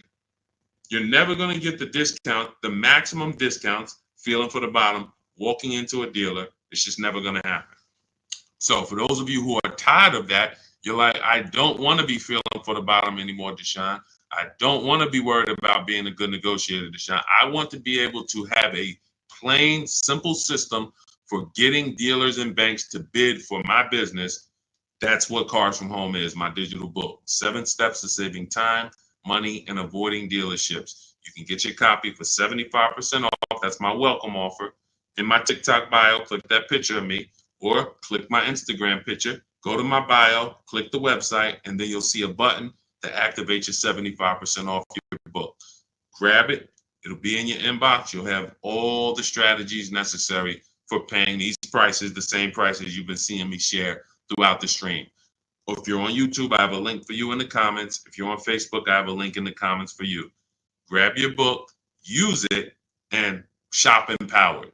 The old days are over. The days of going into dealerships, over. Spending more than 30 minutes in a dealership, over. You'll never do that again. Begging for discounts, over. Not knowing what to say, hoping, oh man, they told me don't tell them I had a trade. All of this garbage that they've been trying to, none of this stuff works because you're not employing competition. So all of those days of that's over. Watching social media videos, all right, man, let me try to remember this. All of that is over because we have the blueprint. It's already 5-star rated. You can Google it. Thank you to everybody who's reviewed the book on Goodreads. We appreciate you. We couldn't get to this many reviews and a 5-star rating without you guys taking the time to rate the book and review it. But grab your copy. As long as you get there before the 30 minutes is up, that welcome offer is only good for 30 minutes. After that, the book does go back up to $97, which is still a great price. But $24 is better than $97. So get there before the 30 minutes is up. TikTok bio, Instagram bio, YouTube comments, Facebook comments. Use the book and go win. All right? Unlearn everything you've been taught. That's the key. Leave everything you've been taught at the door. Trust this process. Success is guaranteed. All right? God bless you. I'll see you in the next stream.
Welcome to Car Shopping Questions and Answers. If you are car shopping now, or you will be in the next 6 months, I want you to type me in the comments.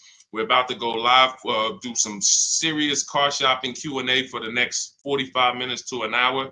So you can start typing your questions, as many questions as I can get to in an hour. We'll get through them. And what you often will see, that someone else is going to ask the same question you have. So a lot of times you'll actually, even if you can't get your question into the stream, because usually by the time we get 20, 30 minutes in, we got lots of questions and we don't always get to them all. But usually someone else will literally ask the same question that you have. So, so we can start talking. I'm just sharing this to Facebook now.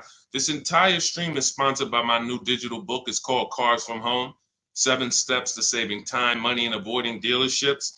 You can get a copy for 75% off for the next 30 minutes in my TikTok bio, my YouTube, in my TikTok bio, my Instagram bio, the YouTube comments, or the Facebook comments. And the book's normally $97. Everything we'll be going over today will be out of that book. Every answer that I give you is out of that book. So if you want the entire blueprint and you don't want to remember the things that we're about to go over, you grab the book. And obviously, everything we're about to go over, we wouldn't be able to cover everything that's in the book. There's like 100 questions that'll be answered in that book. So let me just share this to Facebook, and we'll get started with the first question that we got from TikTok. So type your questions in as fast as possible, and type your questions in one shot. Don't do like a part one, part two, and because then Dolan can't bring them into the stream. Okay, Dolan, let's get going. Let's throw off the first question, please. Nora, I'm upside down on my vehicle. How do I get out or pay off early? There's two ways to deal with negative equity. One of them is easier. It depends on the resources you have. So you have the option to pay the difference, which means you are actually going to say my highest offer for my car is $18,000, but I owe $20,000. That means I have $2,000 of negative equity. I'm going to pay that off. That way I can go and do a clean transaction for my next car. I don't have baggage going into my next car.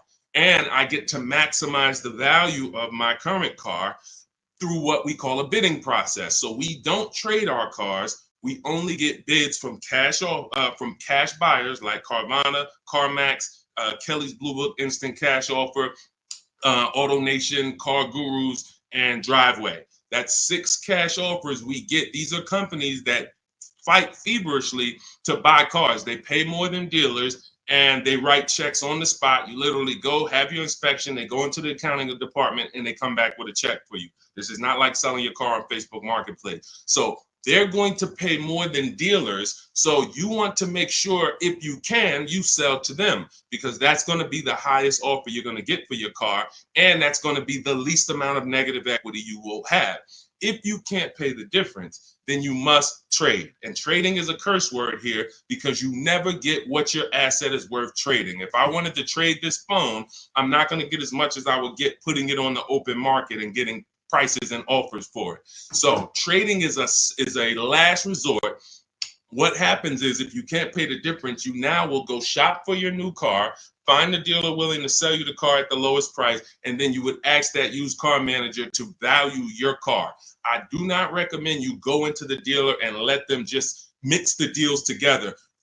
Write me a deal where you work in my trade-in with my negative equity. No, shop for your car, get your best offer from a dealer, new car, used car, or lease. And then once you identify the winning dealer, that's when you say, hey, can you take a look at my car? What's it worth to you? Now it's its own separate transaction. And if your payment was this $800 a month, you'll know, now what is my old car going to add to that? If my payment was $400 a month, now I know what is my old car going to add to that. And I can see what you're giving me for it, how much negative equity I'm going to bring into this transaction. And it's an easier way to understand the numbers. You don't want to be mixing transactions if you don't have to. And the key to understanding negative equity and the cause is you don't lease.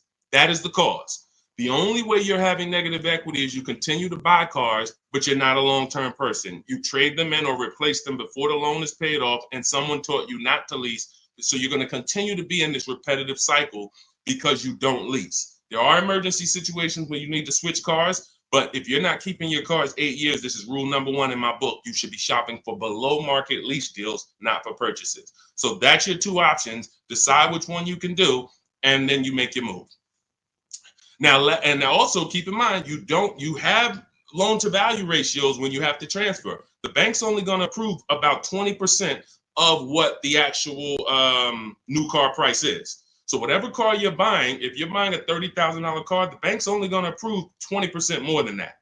They're not going to allow you to slap $10,000 on a $15,000 car, because they're only, they have loan to value ratios. So what you want to do, if you have a large amount of negative equity, you want to shop for cars, and you want to shop for cars that you can get big discounts off of.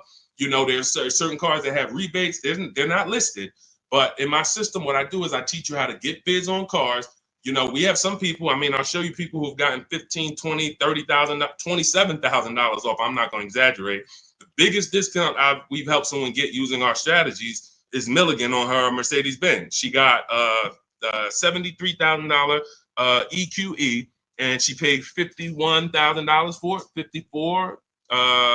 It's $27,000 off. I got it up here. So if she had, let's just say she had 15,000 in negative equity, it's no problem. She's not going to blow out the loan to value ratios because she got a huge discount off the new price. So it's going to fall within the bank's parameters. But I hate negative equity. I call it the devil to your car deals. I call it the bad credit for people with good credit. So it's important that when you get out of it, you know what the cause is, because if you don't know the cause, you'll be in negative equity again in 3 years. Most of you who have negative equity, you should be moving from a purchase into a shopping for below market lease, and stop tying up your money in these cars, and you'll never have negative equity again.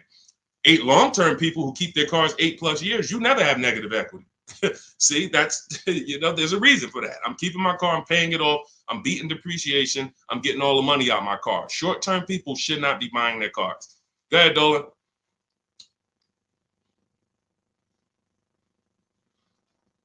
All right, keep typing your questions, y'all. We'll get to as many questions as we can in 45 minutes. Now, let me just actually say this. We have a 7-step process. Everything in my system is 7 steps. We don't go, see, a lot of times you don't understand what you should be doing first. Should I be focusing on my old car, my trade-in, shopping for a car first? What should I be doing first? So we have a system that you actually now have a process. It's 7 steps. First step is the most important question. That's leasing versus buying. How are you going to beat depreciation? Because you're about to buy a depreciating asset. If you buy a depreciating asset with no plan to address or beat the depreciation, you are going to lose like everyone else loses. So we need to see, am I going to beat depreciation with a long-term purchase, or am I going to beat depreciation with a below market lease? Long-term purchase, I got to tie up my money. My money's going to be in the car 3 years, 5 years, 6 years, but over time, the depreciation is going to cool off. I'm going to have a vehicle that doesn't depreciate much. Who has a vehicle that they've had for more than 10 years? Type the number of years you've had it in the comments. If you had a vehicle for 10 years, type 10, 12. Even if you had it for more than 8, let's go 8 because it's called the 8-year rule. If you've had it for more than 8, type the number of years that you've had your vehicle in the comments. Let's see how many long-term people we truly have, because not a lot of people are long-term. Like every time I ask this question, we don't get a lot of people that's like, yeah, 8 years, 10 years, 12 years, 15 years. Look, we don't have many people that can say they even have a car on here that they've had for more than 10 years, more than 8 years. But you're tying up all this money in these cars, and then you're going and you're replacing them in 5 years and 6 years. And look, Sharon, 14 years. God bless you, Sharon. That's a long-term person. Look, Ray Johnson, 9 years. That's a long-term person. So they don't have to worry about depreciation. Their car right now is worth the same amount it'll be worth about a year from now. If Ray's car is worth $9,000, a year from now, it's going to be close to 9. He's beat depreciation. So if you're not buying cars to beat depreciation, you shouldn't be buying them, because you're not going to beat depreciation in the short term. You can't. It's impossible. The only way to beat depreciation as a short-term buyer is to get below market leases, because you're never tying up your money in that car. Not regular leases, below market leases. Big difference. Go ahead, Dolan. I see we had a question come from TikTok. Let's throw them up.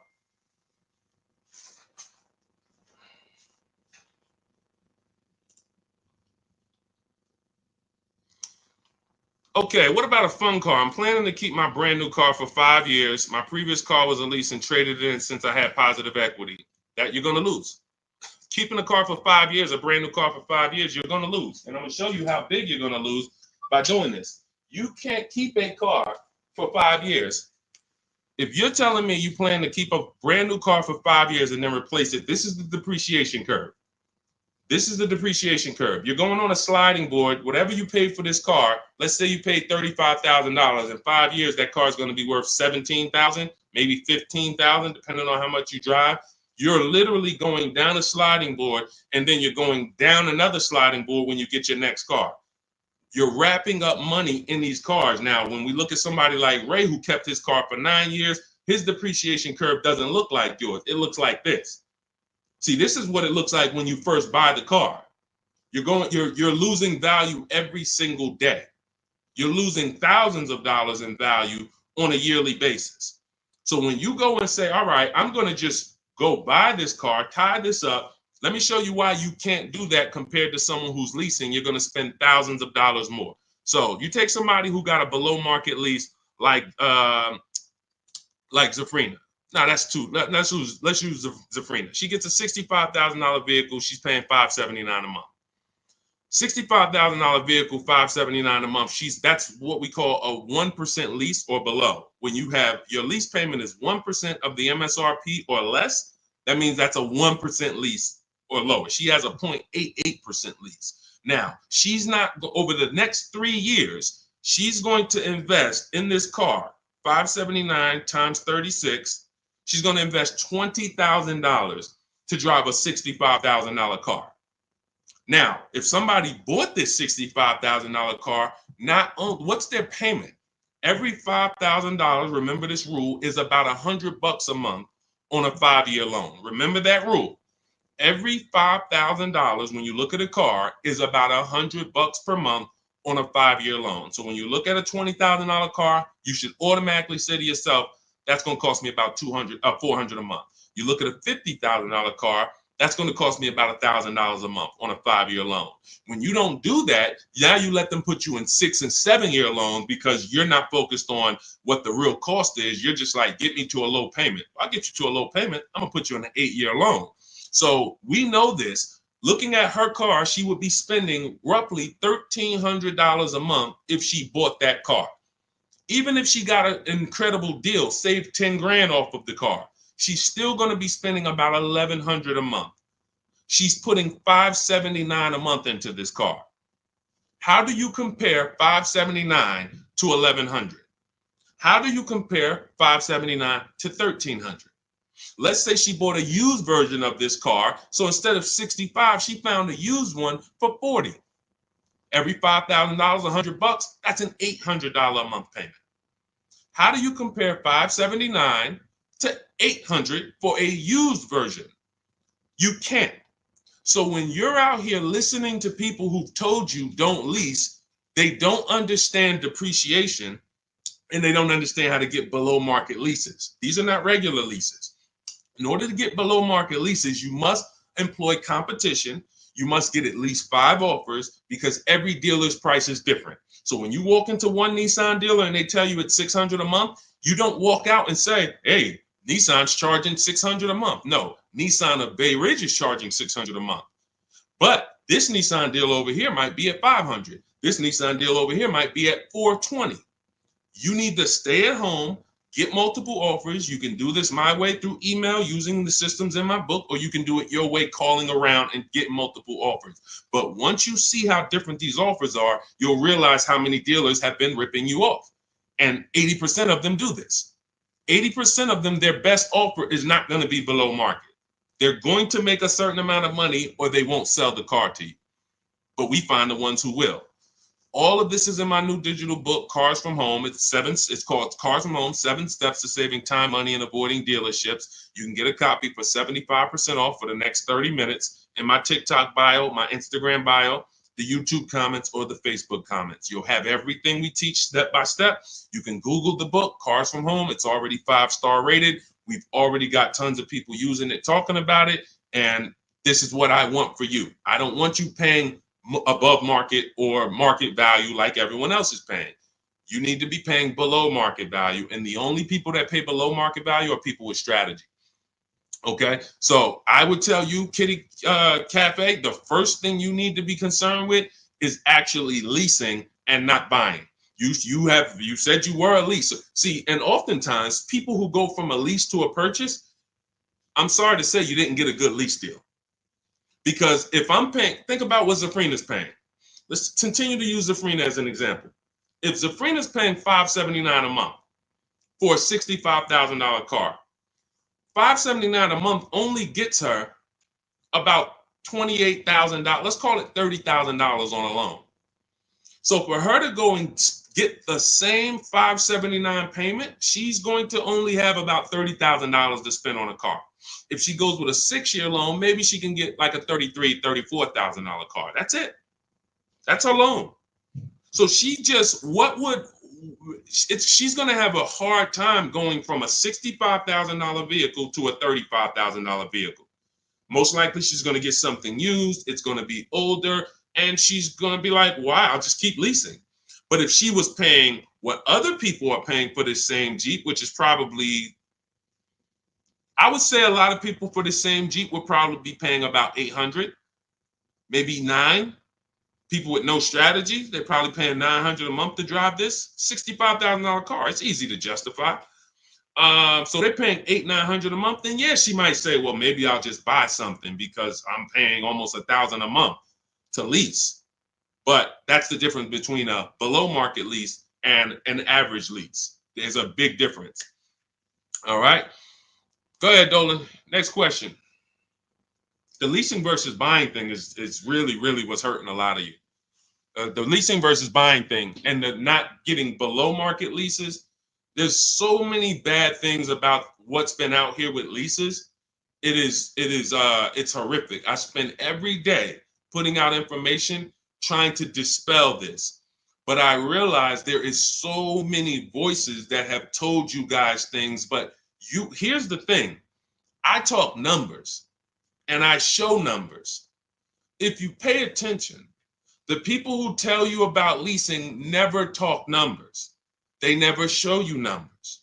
All they do is rent. Leasing is renting. Leasing limits you.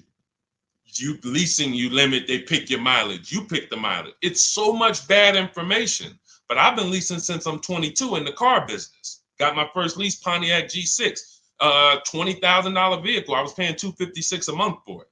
Meanwhile, I had a friend, they're paying almost $500 for a Toyota Corolla. We both got a car for about the same time. They're paying $500. I'm paying $256.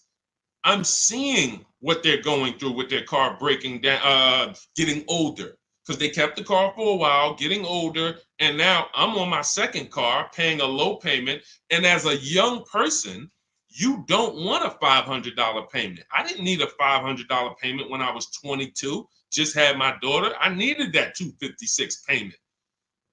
They had just had a family too, but they got to come up with $500 a month to drive about the same price car. The Corolla and the Pontiac G6 at that time were about the same price. You can't justify to me in any way that makes more financial sense. There's nothing you can say to me unless that person's going to keep the car, pay it off, and then keep the Corolla forever. If you're going to keep the Corolla for 10 years and then you pass it down to your daughter or your son, it's their first car, and now you just got an extra car, that's a different story. You shouldn't be leasing if you're that person. But if you're a 5-year, 6-year owner, 7-year owner, and you're just paying these high payments, you pay your cars off, and then you go back into another finance, you're just overpaying. You're throwing thousands of dollars in the garbage, and there's no way around it. You put me against anybody. You put me on the stage with Dave Ramsey himself, the guy who has programmed thousands of people never to lease cars, and you give me 15 minutes. I don't need 2 hours with Dave. I don't need to debate you for 2 hours, Dave. If we're not talking about investing in mutual funds, you do a great job there. We're talking about the financial aspects of below market leases. Let me show you what a below market lease looks like. Let's consider what a person who buys their car is going to pay versus a person who gets a below market lease. Let's look at the resale values of this person who buys their car. When they go to trade that car in, what they're going to get back. And let's look at the net money they have lost compared to the person who got the below market leases. I will prove it to you in 10 to 15 minutes. And are you willing to tell your millions of people that you have programmed incorrectly because you know nothing about buying cars? You have programmed people based on you being a financial advisor, not a car person. You haven't seen thousands of car transactions to be able to say what you're saying. I've been involved with credit. Credit's a big part of what I do over the last 15 years. I don't teach it. Why? It's not my expertise. It's not my lane. It's easy for me to say, hey, I got a lot of people need to know about credit. Let me just start giving y'all some credit advice. No, because I respect the people who have learned credit to the T. Dave Ramsey decides I want to teach about cars. That's where he has led millions of people astray. And he has thousands of people investing in cars, short term, losing on resale, getting killed by depreciation. And they're like, well, Dave told me to do this. It's hard. It's hard to help. It's hard to get those people to unlearn. Go ahead, Dolan. Next question. Keep typing your questions, y'all. We will get through as many as we can in the stream. Good point. I only financed as I wanted to upgrade from my lease. My lease was $180 a month for 36 months. That's a big change. $180 gets you $10,000 on a finance. That's all $180 a month gets you. Now, if you put money down, that's different. Obviously, there's a lot of cars that most cars don't lease for $180. So I'm assuming that you put some money down to get there. But again, what were you driving for these payments? You're driving a brand new car. There's no comparison. When you're getting below market deals on leases, there's no comparison. Again, let's look at Charles. Charles gets a Palisade, $48,000 vehicle. Some people, and you may own one of these. And if you were honest, you say, Deshone, I own that vehicle. How much is your payment? No money down. Probably $800-900 a month. Probably $1,000 a month. He's paying $597. Some people say, oh, Deshone, don't they limit you on mileage? No, you pick the mileage. Look at Jen. Jen got her Honda CRV. She's paying $512 a month. It's a $40,000 vehicle. That's normally $800 a month to buy on a 5-year loan. She's paying $512 a month, and then she upgraded the mileage from $12,000 to $18,000, and her payment went from $512 to $563. 40 some odd dollars. She gets to drive as much as she wants, as she needs to drive, not as much as she wants to drive, as much as she needs to drive. And the problem that that you may have with leasing is you didn't get the mileage you needed, and then you started blaming the lease. You knew you drove 15,000 miles a year, but instead of getting 15,000 miles a year, you took the 10,000 mile a year option. You looked at the payment for 10,000 because you might have not been getting a below market lease, so the payment was high, and you're like, okay, well, just give me the 10, and then you know you needed 15, so now you're going to pay the penalty based on not the lease's fault, based on you. You could have paid $45 more per month, got every bit of mileage you needed, and then you could have enjoyed your lease hassle-free, dropped it off in 3 years, no problem. So people are blaming the lease for their lack of understanding about how they should. They don't pick the mileage for you on the lease. You pick the mileage. We got people who drive 25,000 miles in lease because they don't want to keep their cars tied up and have that depreciation on a car they own. If they drove 25,000 miles, any high mileage drivers, type HM into the comments. Any high mileage drivers, you drive over 18,000 miles. If you bought your car, tied up that money in that car, and depreciated it with high mileage, that car is going to be worthless in 3 years because you put 75,000 miles on it, and then you come back to replace it, and you have 15 grand of negative equity, and you wonder why. You depreciated the car. Meanwhile, when I was at Hyundai, I worked at Hyundai as a manager for 6 weeks. I had a guy who came in, he was dropping off his lease. I learned something incredible. I said, car had 72,000 miles on it. I said, you leased this? He said, yeah, man, I used to buy. I stopped buying because I would always have negative equity. I only lease now. 25,000 miles a year. I drop it off every 3 years, get me a new one. I'm in sales. I looked at his lease contract and I saw that his payment was less than $200 a month more than what a normal below market lease on that Sonata was. If a normal below market lease was $350, he might have been paying like $550, $525. It wasn't $700. He was paying a couple dollars more, but he could drive 25,000 miles a year, drop that thing off, never have to worry about negative equity. Mileage doesn't stop you from leasing. It's not about how much you drive. It's about how long you're going to keep the car. because a below market lease is how we beat depreciation or long-term ownership. Nothing to do with how much you drive. You pay for the mileage whether you buy or lease. Doesn't matter. Go ahead, Dolan. Keep typing your questions, y'all. We'll get through as many as possible. What's up, Ashley? What's up, Kenyari? What's up, Boss Babe? Ashley, good to see you. But I made my wife lease a brand new electric Equinox, $350 per month, and no sales tax. The $180 was a 2021 Corolla lease before the chip shortage for $3,000 down. Solid, solid. These are the things that you don't want to get away from until you're ready to keep a car long term. If you are leasing and not keeping cars 8 years, keep leasing. Make sure you're getting multiple offers so that you can get these below market leases, so that you're not paying these prices on the commercials that you see with $5,000 down and all of this tax that's not included. We are getting below market leases, and in order to do that, you must get 5 offers, at least 5 offers. Now you get these below market leases, and you keep doing that until you are ready to buy something. Because as Cafe just said, if he's paying $3,000 down, $180 a month, somebody who bought that Corolla is paying $3,000 down, $500 a month, because a Corolla is probably about 25 grand now. So that's a $500 a month payment with their taxes that they're paying when he's paying $180. This is not, look, for a brand new electric Equinox, he's paying $350 a month. This is someone else who knows how to get great lease deals, whether he's negotiating for them or whether he's calling around getting multiple offers. It doesn't matter. He's getting prices that you are not getting. And that's the prices we get. You want to understand that all prices aren't the same. There's below market price, there's market price, there's above market price. Above market is for the people with no strategy. You just walk in and you sign the deal. You might say no one time, and then the next offer you sign it.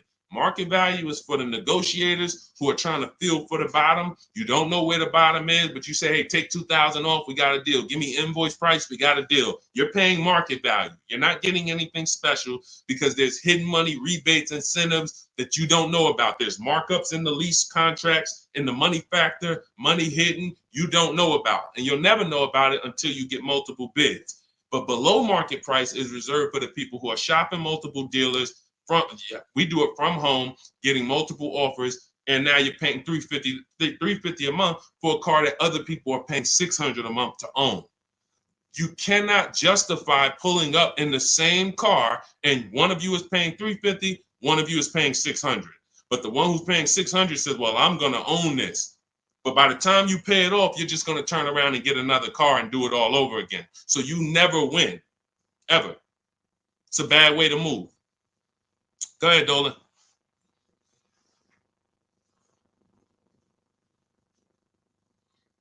What's up, Ray Johnson? Do you need to... Hold on. Do you need to know all the bells and whistles? I don't know what that means. Can you rephrase that question? Let's type it in another way because I don't know what you mean by that. Can you elaborate? What about the people that drive high miles? You should still be asking yourself, how am I going to beat depreciation? The first step in my process is to determine what I'm going to do to beat depreciation on this depreciating asset I'm buying. So if you're a high mileage driver, you drive more than 18,000 miles per year, you're depreciating your car so rapidly that in 5 years, you're going to have, call it 100,000 miles plus on the vehicle, but your loan does not move that fast. Most of your loans are going to move this way, but your depreciation is moving like this because you are just using the heck out of the car. This is point in proof that you pay for usage, whether you buy or lease. If you bought a car and put 100,000 miles on it, you do pay for that. If the same person bought the same car, but they only put 50,000 miles on it, their car's worth more than yours. They can sell it for more. So you lose based on your usage. So in the short term, you can't win driving high miles because you are literally destroying the value of your car. Then you flip to another car. That'd be like you doing this. Hey, do me a favor. Give me this car. Let me depreciate it like crazy. Then let me swap it out and let me get this car depreciated like crazy. And you just keep doing it. Depreciate like crazy, but you're never getting to the point where the car is paid off and now the car starts to depreciate like this. That's for the people. If you have a car that you've had for 10 years, 12 years, 9 years, 14 years, this is what the car is depreciating like. You're losing a little bit every year. If it was worth 9,000 this year, it's probably worth 8,200 next year. You beat depreciation. And that's when you enjoy, this is the benefits of ownership. This is what I call in my book, the reward stage. You don't get here without long-term ownership. And if you're not built for long-term ownership, that is okay. But what you should be doing is doing what my client who was in Hyundai did, doing your high mileage lease, shopping for a below market lease, and then driving the mileage you need and dropping off your car in 3 years and going and getting a new one over and over again. You're never tying up your money in these cars. If you're going to tie up your money in these cars, you better have it in there for the long run. If you're going to tie up your money for 5 years in a depreciating asset, you are losing money in depreciation. Like you can't get it back. That's why you're never happy with what the car is worth. When you come and find out what your car is worth, you're like, I can't believe that's all you're giving me for my old car, because you're thinking about how much you put into it. Long-term owners like this, those of you who have cars that you kept for 12 years, you're not thinking about the resale value, right? Right or right? You're like, Sean, I got so much money out of this car. I had this car, man. The transmission went out. I put a new transmission in it. I got my money out this car. That's the benefit of buying. And if you're not buying, you should be if you're not getting there, you should be shopping for below market leases, never tying up your money in these cars to begin with. It's only two ways. Get out the middle. It's three people: long-term keepers, short-term leasers, then it's the people that's stuck in the middle. You buy your cars, trade them in.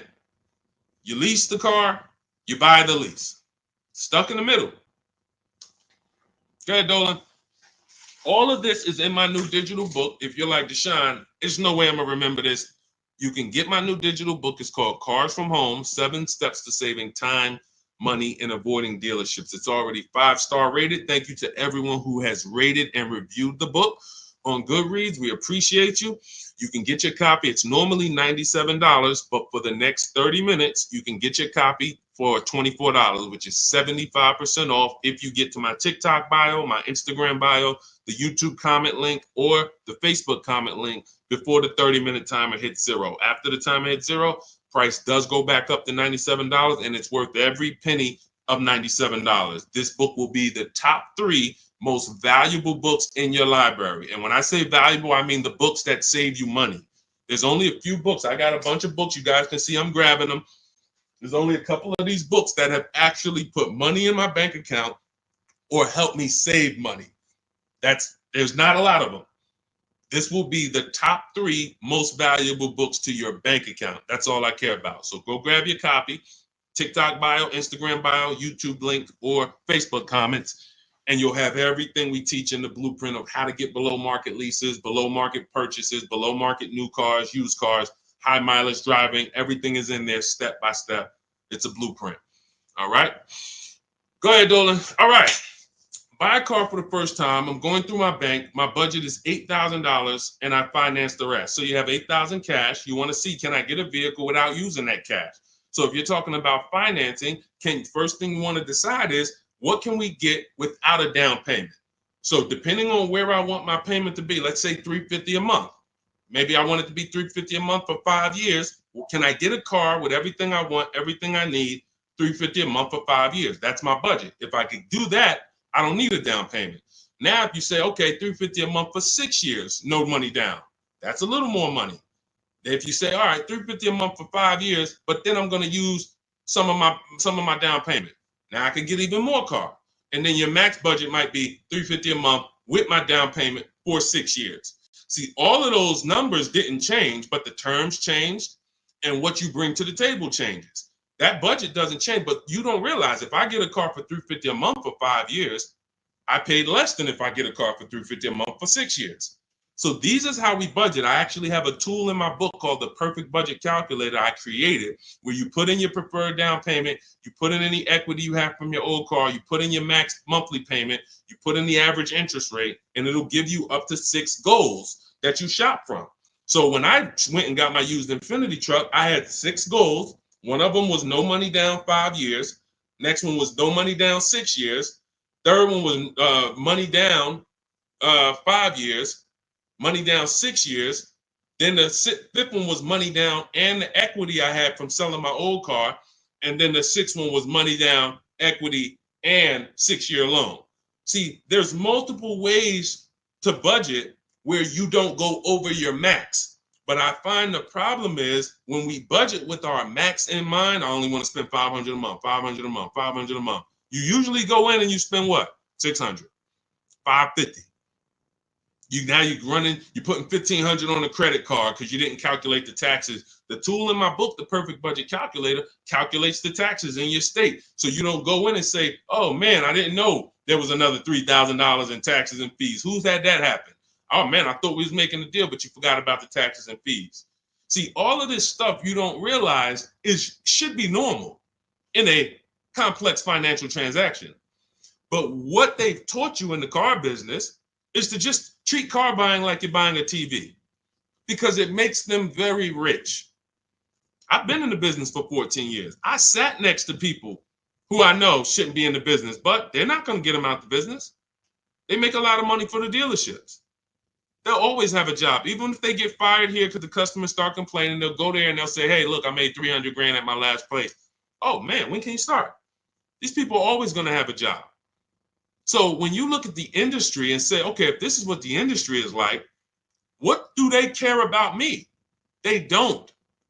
The 20% of dealers who get up every morning and they do the right thing. They want to beat their competition. They're honest. They want to make sure that they're giving you the best service. It's 20%. 2 out of 10. You're going into your local dealer and you're buying from them, not realizing that's an 80% dealer. All they do is make a lot of money on their customers. If they can't make a lot of money on their customers, they won't sell the car. And you know what's beautiful about the car business? For those of you who are wolves and sharks and evil, it's not about the customer winning. It's about you making the customer think they won. I'm going to say that again. For those of you who are like, what business could I get into where I can make 200 grand? And I don't need to have morals as long you are trained to make the customer think they won.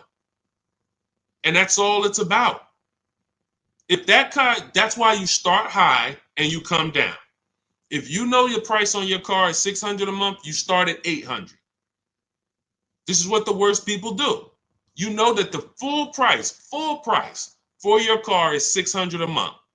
When Mr. Jones sit down, hey, Mr. Jones, all right, we got a great proposal for you. Great news. We're going to make you a great deal today. Your payment's $790 with $2,000 down. What? That seems like a high for this car. The car is only this. That seems real high. And then I didn't even want to do any down payment. All right, so you didn't want to do a down payment. So, all right, look, if I could get the down payment out, your payment would go from $790 to now it's $840. No down payment, though. What's more important than you, the payment or the down payment? No, well, both. But what's more important? If you had to pick one, well, I really don't want to do any money down. All right, so right now we're at $840. Where can we agree? I'll talk to my manager. Where can we agree that you'll be happy? Because I want to make you happy, Mr. Jones. Nah, I mean, I'm thinking of paying I really wanted to be at $500, Mr. Jones. I understand. Where'd you come up with that number? I just thought, I'm looking at the car, I'm thinking, 500 seems fair, but follow me, Mr. Jones. You're looking at this car, you know where the demand is, you know there's no cars around. This is all stuff that's not true. You don't know where the demand is because you haven't shopped. There's no cars around. You don't know that because you haven't shopped. But these guys we are absolutely trained to, if you want to use your powers for evil, it is very easy to get you. That's why we don't shop that way. I would never send you in to deal with people who negotiate every day for a living like this. Your power is being at home, having multiple dealers compete for your business, and that's how people like Tasha get these deals.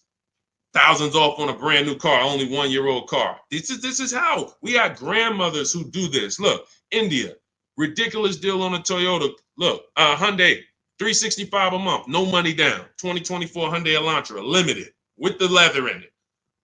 She didn't get that going in negotiating. You can't. But from home, that's where the power is. That's why our entire system is called Cars from Home. I can sit here and walk you through why you can't win. I don't care who you are. So when I'm telling you, you have to change the way you shop. When people say there's no deals, they're right. To you, there's no deals. To someone who doesn't have shopping strategy, doesn't know how to put dealers against each other, there are no deals. But to people like us, we've been making deals. Let me show you, Benita. Let me show you a pandemic deal. When people were out there thinking, no deals, Deshone, this is so bad. When is the market going to change? Look, Benita, 2022, she leased her dream vehicle, a 2023 Kia Telluride. She put $600 down, drove off $600 a month. She gave them $600, drove off. No money down lease. People were leasing and buying these vehicles for $10,000 over sticker. I'm not on here to talk to you about hundreds of dollars. What do I care about hundreds of dollars? You think we're on here, you think we're getting together to gather you guys to talk about hundreds of dollars? That doesn't matter to me. Thousands is all we talk about. Every single thing we discuss here is $1,000 mistakes. You not leasing when you should be leasing. $5,000, $7,000 mistakes minimum. You not getting multiple offers on your car. Could be depending on the car, you look at somebody like Kimberly. Kimberly gets $20,000 off her Maserati.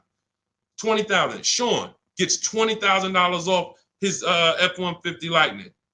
These are just some of the, look, even somebody like Tiffany, let's take a smaller discount. She gets a Mazda CX-90. She gets $6,500 off. What happens? There are people who got that same car. You won't. They're not going to say it. They'll never say it. They'll never come on here and say, "Hey, Deshone, I got that same car you just showed her get, and I only got $2,000 off." They won't say I overpaid by $4,500 because I didn't know this. But I'm telling you, I know this because I've been working with people around the country. So understand, we're not here to talk small numbers. When we're tapping in, we're asking you to tap in, lock in, so that you can actually keep thousands and thousands of dollars in your bank account instead of putting it in these cards or giving it to these dealers.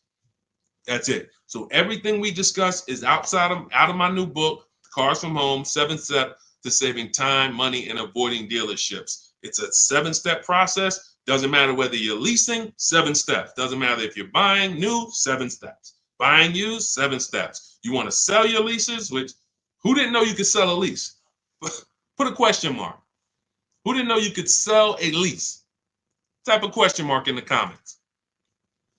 Question mark. Deshone, what do you mean you could sell a lease? Okay, thank you. We're renovating with the jeans. Okay, look, Lynn, Brooke, Miss Tucker. Look. How much has that cost you?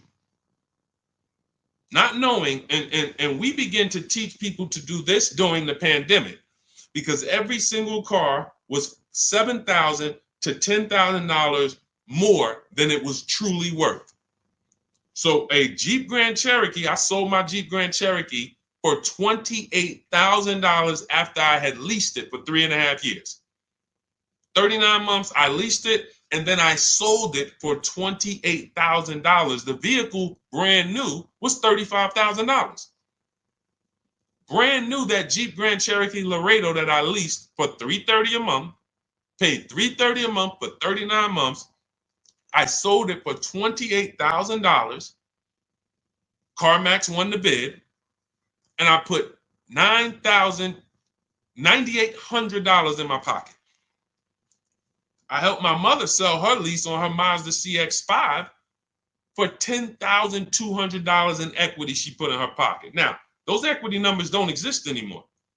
That was a once in a lifetime seller's market. Well, so far in our lifetime, so far, there's people who still want that. They still are basing, and you may know people who are like, hey, well, I'm gonna buy this car and I'm gonna flip it because I bought a 2019 Mustang and then I sold that Mustang in 2021 and got all my money back. Try that again. You're gonna lose everything.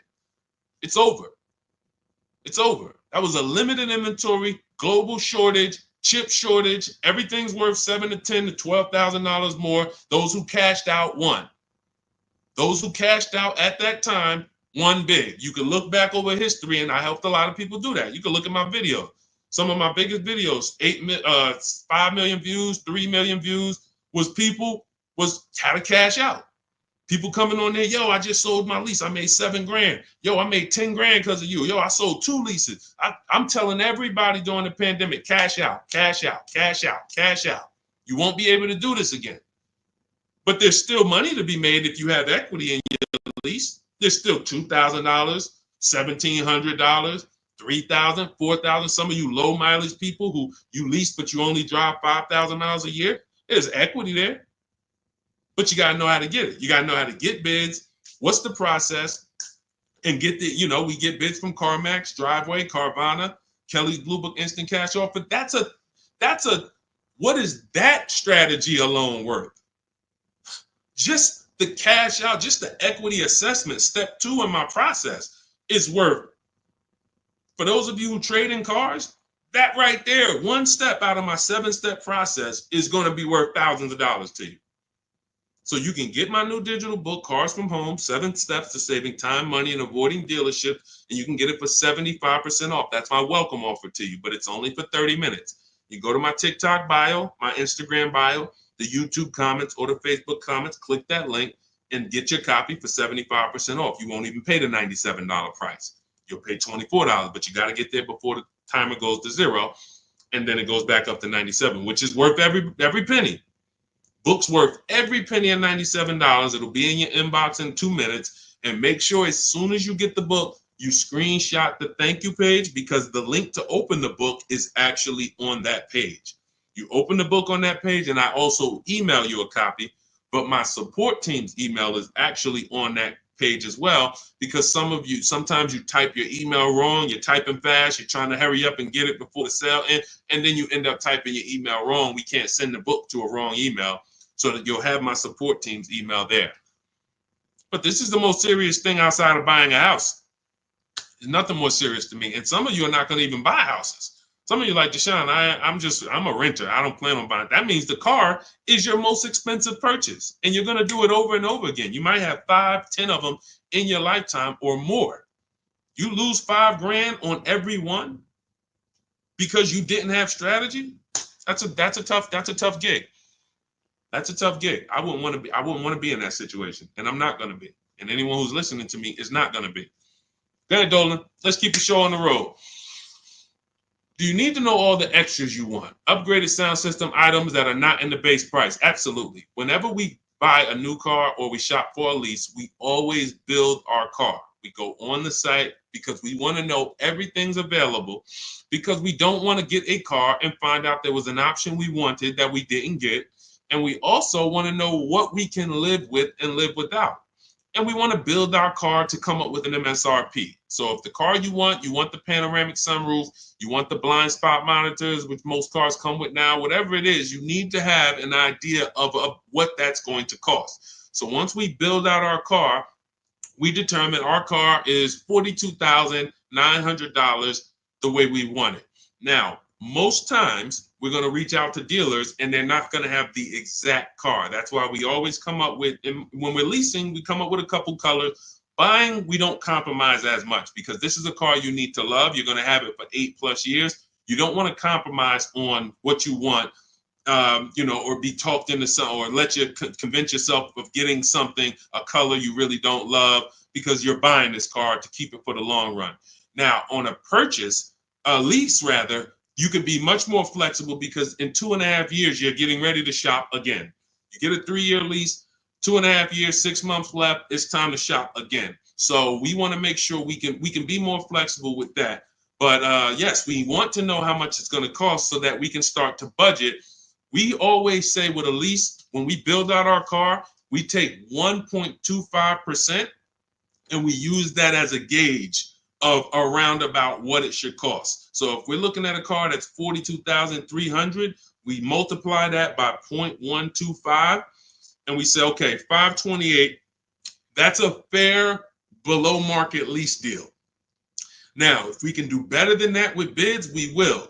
If the lease program is not as good, when we get our bids, it might come in at 1.3, 1.4, our best offer. We're going to have more offers than that. If your other offers aren't higher, then you didn't shop the right way. Because when you shop, you should see a $3,000 to $5,000 to $7,000 difference from your best offer to your worst offer. When you get offers the way we teach, you're going to get more market value, below market value, above market value. You're going to see them all.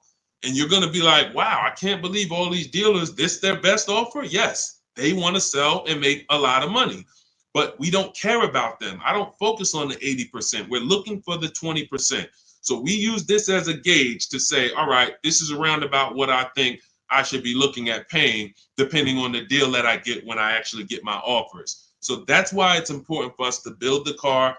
Those are all the reasons it's important for us to build the car before we actually go shop for it. Okay? It's a great question. I see you. I'm leasing this year. There you go. If I could get more people to lease, wake up and look. I don't want you leasing if you're keeping your cars 8 or more years. That's the key, because sometimes people will come on the stream, hey, is this all about leasing? No.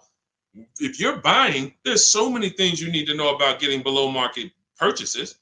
New cars, used cars. We haven't had those questions come in. People are not really asking questions about used cars and things of that nature, but I'm answering the questions that Dolan puts up that you guys are writing.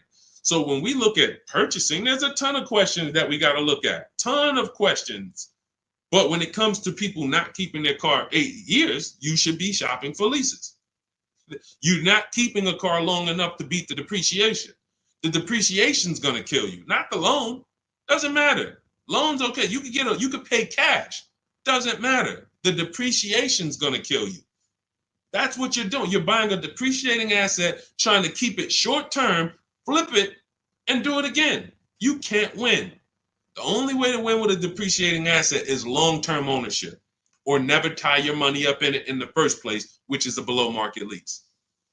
Go ahead, Dolan, throw that one back up.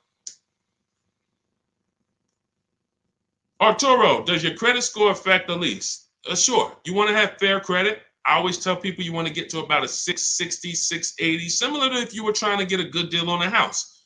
You would be trying to set yourself up with a good credit report to buy a house. Now, with leasing, you can also lean on payment history. So if you have a $400, $500 a month payment, you've been making it on time for 2 years, that weighs heavily and you getting approved. I always say it's nothing that gets you approved for a new car like a paid on-time payments for your old car. The banks look at that and say, well, hey, we can see, yeah, credit cards might be high, but they never miss the payment on their car.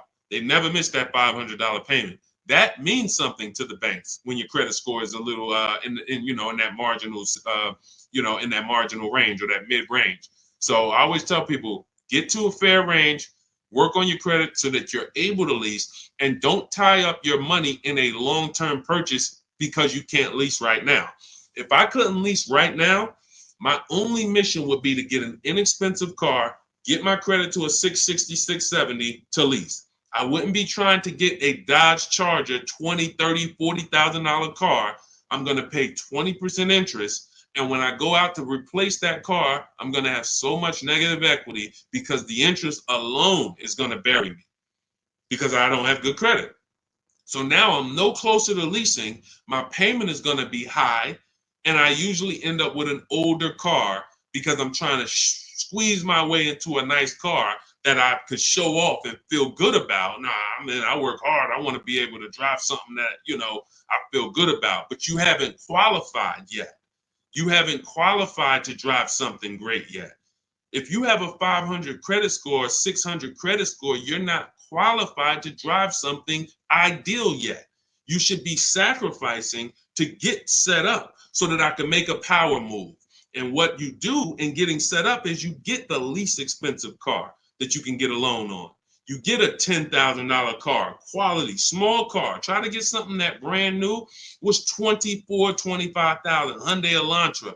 Get yourself a smallest car that you can qualify for, and you have minimal payments, $200, $250 a month payments. You pay those payments on time. You make sure it's a quality car, and you go and you make a move for a lease once you've established yourself.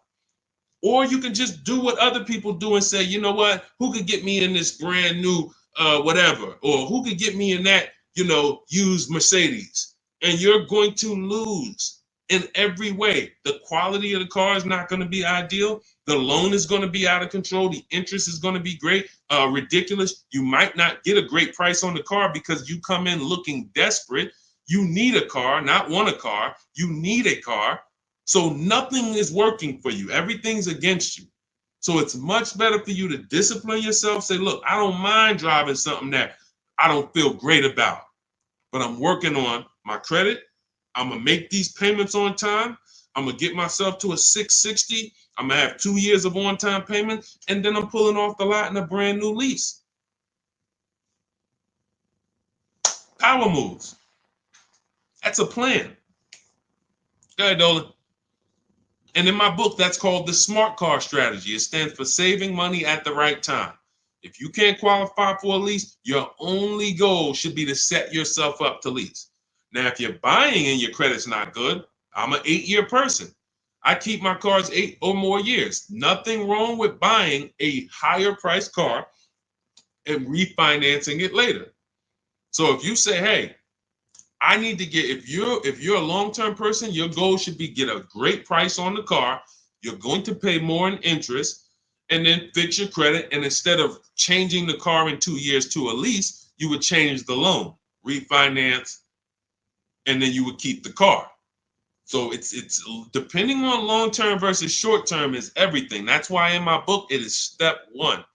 You need to know from the get-go, am I a long-term person, 8+ years, or not? Because that's going to be the foundation we build on. Everything else comes after that. Karen, thank you for helping with my digital book. I wasn't checking my email. Of course, we want to use cars. So you're just following the multiple marketplace strategy. There's steps before that. And here's what I tell you, guys who have my book, ask yourself, what step am I on? This is what I tell everybody that I work with. Ask, what step am I on? Because if you're doing step 3, but you have not done step 1, that's a clear indicator. Oh man, I haven't done step 1. Step 1 is leasing versus buying. Most important question. How are we beating depreciation? We go into deep. I show you lease scenario, purchase scenario, lease scenario, used car scenario, to make it very clear that if you set out to buy, but you should have leased, can't help you. You're lost. And I talked about that earlier. We ran Zafrina's $579 a month payment versus what a new car would cost her, which would be $900 or $65,000 car. That would have been $1,100. Or a used version was $800. So you can't compare that. If you go out and you get a great deal on a purchase and your payment's $700 a month, then that means that lease payment probably would have been $400 a month. It's no way to, how do I get out of this? You shouldn't have been in it. That's why this is step 1. So what was that question? What was that question? I don't even know how I got on that. Oh, you said I want to use car. Yeah. So we want to, so you want to ask yourself, where am I at in the process? Because we're not in the market until step 5. Step 5, we're in the market. That's when we're on our marketplaces, shopping, narrowing it down. We have specific ways we narrow down used cars. This is not just general information that you can find on social media and you Google it, how to buy a used car. Yeah, good luck. That stuff means nothing. Car salespeople are been watching those blog articles for years saying, okay, this is what they're coming to do. Don't tell them you have a trade-in. Okay, good. Stuff has been around for 20 years. What we're doing is we're narrowing it down when we get to step 5, based on title history, service records, accident history. Then we're narrowing it down and we're coming up with our top 5 choices, top 3 to top 5. Then we're verifying who has bogus fees, who put one price online that they're not going to honor. So all of these This is my top 5 list, but some of these might be fake prices. So we need to verify that. And then we're going to get the new car price to find out what the true discount was. How much was this vehicle brand new? When I bought my Infiniti truck, I narrowed it down to 4 choices. They were all white, between $30,000 and $32,000. Sounds similar. They're not. You looking at 4 white Infiniti trucks between $30,000 and $32,000. Similar miles, all 2020s. They were 3 years old at the time. Looking at all 3, whoa, these vehicles look similar. Once I got the brand new price, I found out one of them was $46,000 brand new. The other one was $48,000 brand new. The other one was $52,000 brand new. And the one I ended up getting was $54,000 brand new. Big difference. See, so what seemingly was close was nowhere near close. The furthest apart was 54 to 46. It's an $8,000 difference between the least expensive one and the most expensive one. But without the brand new price, you don't know that. You're choosing the wrong vehicle, thinking, oh, I got a good deal. No, the good deal was that other one that you didn't pick because you didn't have the brand new price. So that's step 5. But we got plenty of things we do before that to verify the DNA of the vehicle, check the data. And look, let me be clear. It takes me 90 minutes to buy cars. I'm not putting a system together that takes days. I'm not going to do it. It's not necessary. Choosing your vehicle, that might take you days. Going and looking at cars, test driving, that might take you days. Deciding what you want. We call that shopping. That's a step in my book. Shopping, not buying. That's deciding what you want. But once you know what you want, 90 minutes. Now, first time you use our system, it might take you 2-3 hours because you're just learning. You're overthinking. Haven't trusted our process yet. That's normal. But once you see, wait, this is simple steps. I'm going to websites, putting information here, looking at this. This is stuff a high school kid would do. If I could teach a high school kid to buy a car, it'd be easier than some adults because they don't have to unlearn much. Adults, it's like, hey, but I don't have to go into the dealer. You know, hey, Deshone, I went into the dealer and this is what they said. Deshone, my dealer called me and they said this. Well, when did I tell you to talk to the dealer? I thought you were coming to use our system because you didn't want to talk to the dealers. Yeah, you're right. See, that's overthinking. Now, that doesn't mean you're going to lose because we got a lot. That's how a lot of people come. You're trained to do things one way. You have to unlearn that. But once you see what we do, you're like, man, I can do this again next time. It'll take me 2 hours. I get any car I want in the country, Bentley, Rolls Royce, Corolla. It's going to take me 90 minutes because I'm using the internet. We're emailing. You know, I'm not getting in my car and driving to a dealer. So that's what we need to focus on. I know you have the book. Make sure you're asking yourself, where am I in the process? Start with step 1, just check them off. Step 7 is delivery. So when you check off delivery, you're done. You got your car.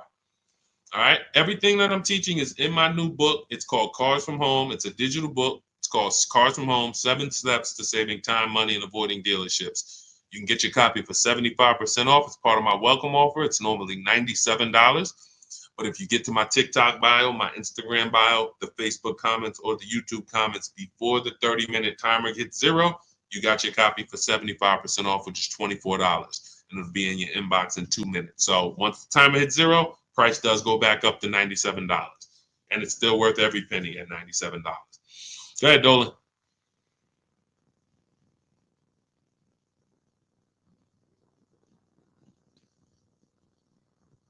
Dolan, you there?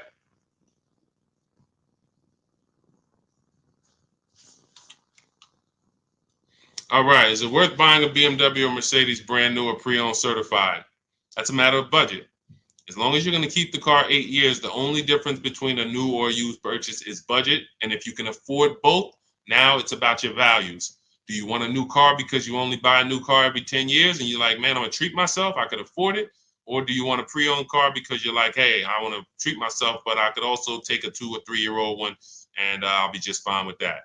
Now, what I always say, if you're going to buy something close to new, 1 or 2 years old, you need to shop the new market first because you might overspend for a 1 or 2 year old vehicle because you don't know what the new market is for a brand new one. So, example, Kimberly saves $20,000 off her Maserati.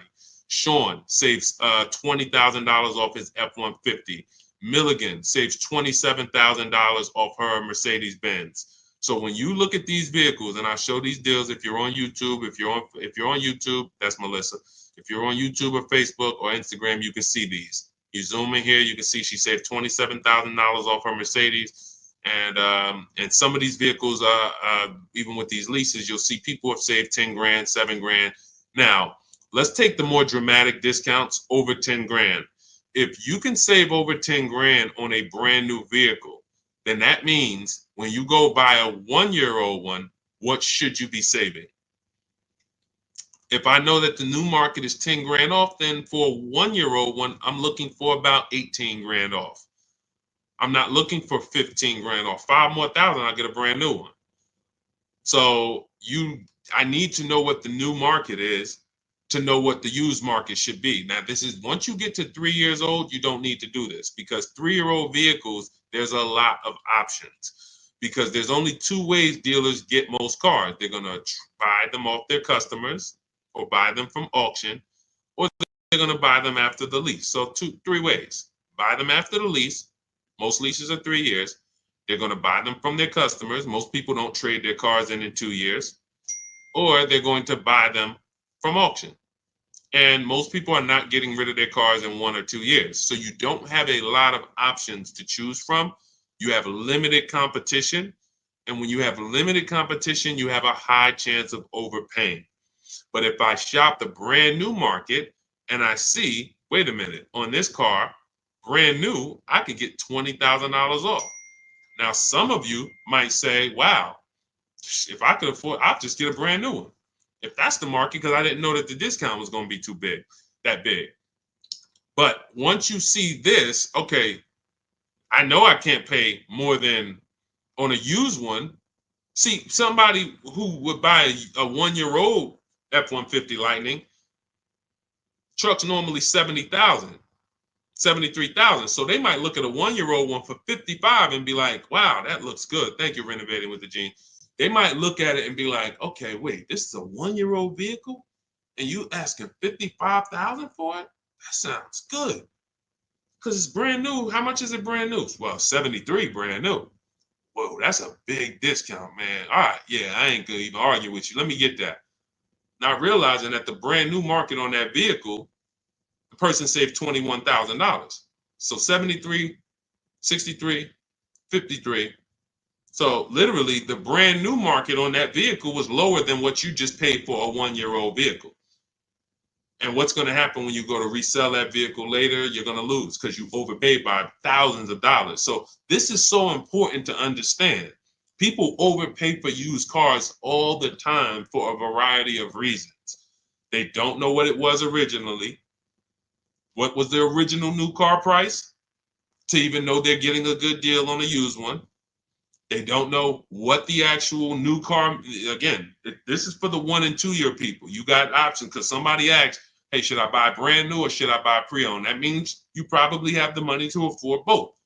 So you might go out and buy a 1 or 2-year-old pre-owned. But if you're like Milligan and you bought one of these electric ones, she saved $27,000. If you went in and you bought a 1-year-old one and you got 20 grand off, you might think you won. But she got $27,000 off a brand new one, which means if I saw $27,000 off a brand new one, for a 1-year-old one, I want 35 grand off. I want 38 grand off. The new market for this vehicle is very soft. So that means the 1-year-old market should be very soft. It's an extreme depreciation. Another reason why you don't buy these vehicles. Now, mind you, you know what I didn't mention? The people who paid for this vehicle and didn't get $27,000 off. It's people who are going to see this stream. Again, most of them will never say it. They have this same vehicle that Milligan has. Same $73,000 vehicle. They went in, they negotiated. They said, listen, all right, come on, man, make it 10 grand. 10 grand off. And they went home thinking, hey, honey, you're not going to believe this. Guess how much they took off the truck? How much? 10,000 off. They in there, oh, I won. See something like this? That's why you can't feel for the bottom. Negotiating and feeling for the bottom, wondering, all right, I think I'm at the bottom. That sounds good. You can't win. In fact, I've showed you multiple ways you can lose huge like that, and people are losing like that. You can't feel for the bottom. You don't know what we have as the dealers. You don't know what rebates I have. You don't know how many incentives I have. You don't know if the manufacturer sent us extra money because we got to move these vehicles. You don't know any of that. You come in and asking for the invoice. All right, invoice on a $73,000 car, 6.5% markup. All right, invoice is 57, and a good salesman's gonna fight you for invoice. They're not gonna just lay down and give you invoice, even if they sitting on 20,000 in rebates. A good salesman is fighting for every dollar of the commission. So you've been, hey, how they gonna fight? They got 20 more thousand. You telling me they got 20,000 in rebates and they gonna fight me for 1,000? Yes, because it's perception. If they take off $10,000 for you in a heartbeat, you might think, wow, you took off 10,000 a little too fast. This is how salespeople are trained. So I'm telling you, the people who believe it, they're going to win. If you listen to me, you're going to win. If you don't listen, you're going to keep losing. And when I say losing, I mean, you show me your car deals. Show me your car deals. That's all I care about. Sean, I'm going to do it my way. Okay, show me your car deals. DM me. Sean, I did it my way. How this look? All right, would you bet me $1,000 I can't find a better deal than this? Would you take the bet?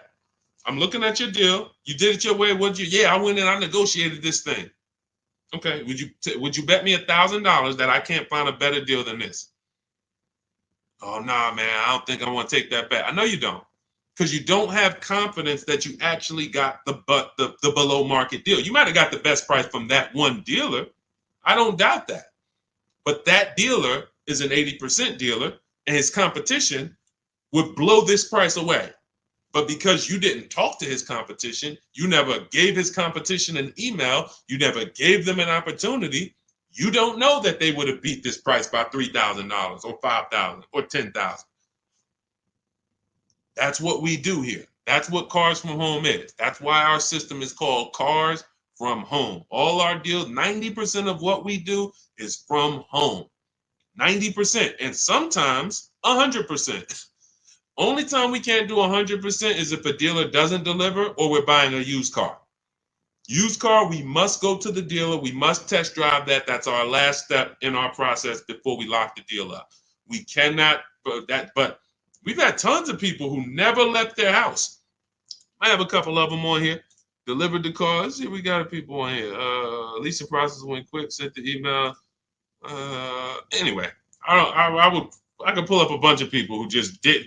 That's simple, because dealers this is 2024. Like, people think Carvana is the only place that delivers cars. There's plenty of dealers, especially the 20%, that'll bring the car right to your doorstep. Look, about 5 days I walked out. Yeah. Anyway, all right, I think we've done enough. Look, everything that we've taught today is out of my new book, Cars from Home, 7 Steps to Saving Time, Money, and Avoiding Dealerships. It's a 7-step process that I've developed over 14 years in the car business to buy and lease cars below market value in 90 minutes. This does not take a lot of time. This is the easiest way. You don't have to be a great negotiator. You will stay at home where your power is, where you can put dealers against each other, put banks against each other. Thank you so much, Renovating with James. And you can employ competition. The same way you shop for everything else, competition, you can bring that to your car deals. And that's the only way you're going to get below market deals. And that's the only way you're going to start to enjoy car shopping. When you're at home and tons of dealers and banks are actually competing for your business, you actually enjoy that. That's why when you see people like Teddy, who said that I will never lease another car any other way. Look, suppose it's a bit wordy. Look at Teddy. You got his BMW 2024 i4 M50, $73,000 vehicle. His best offer was $856 a month, which is a 1.16 lease. His highest offer was $1,123 a month from another dealer. His closest dealer, his local BMW dealer, was where was it? The dealer closest to me was $986. His closest dealer that he probably drove by and saw the car and said, man, all right, I'm gonna work with them one day, $986 a month. He ends up paying $856, over $130 less than his local dealer. But he did it from home. And he said at the beginning, I will never, I repeat, never lease another vehicle any other way. Now, had he bought the car and got $10,000 off, he would have said, I will never buy a car any other way. The Cars from Home way is how you are in control, how you feel like the prize. And when that 20% dealer wins your business, you feel like you won. You know you won. So, all right, let me get out of here, y'all. Grab your copy as my welcome offer to you of Cars from Home, 7 steps to saving time, money, and avoiding dealerships. 30 minutes only. You can get it for 75% off, which so you won't pay the normal $97. In my TikTok bio, my Instagram bio, click the picture of me, the YouTube link, or the Facebook link, and grab your copy. As long as you get there before the 30 minutes is up, you got it for $24, and you'll have everything step by step. You don't have to remember any of the things we've spoken about over the last hour, 15 minutes. You don't have to remember them because you will have the blueprint step by step. Leasing step by step, buying step by step, selling leases, selling your cars. We never trade cars, getting out of negative equity. All in there, high mileage driving, everything in my 14 years of experience is in that book. All right, so I look forward to you guys using it. Make sure you send me your success stories. Write me emails when you make your deals. Let's continue to 30 minutes now. It's only available for 30. Now, it's available forever. $97 is the price. Normal price of the book is $97. But for 30 minutes, you can go to my TikTok bio and you can get your copy for $24, which is 75% off. All right. God bless you guys. I'll see you soon. And keep unlearning, keep relearning. Thank you. Thank you.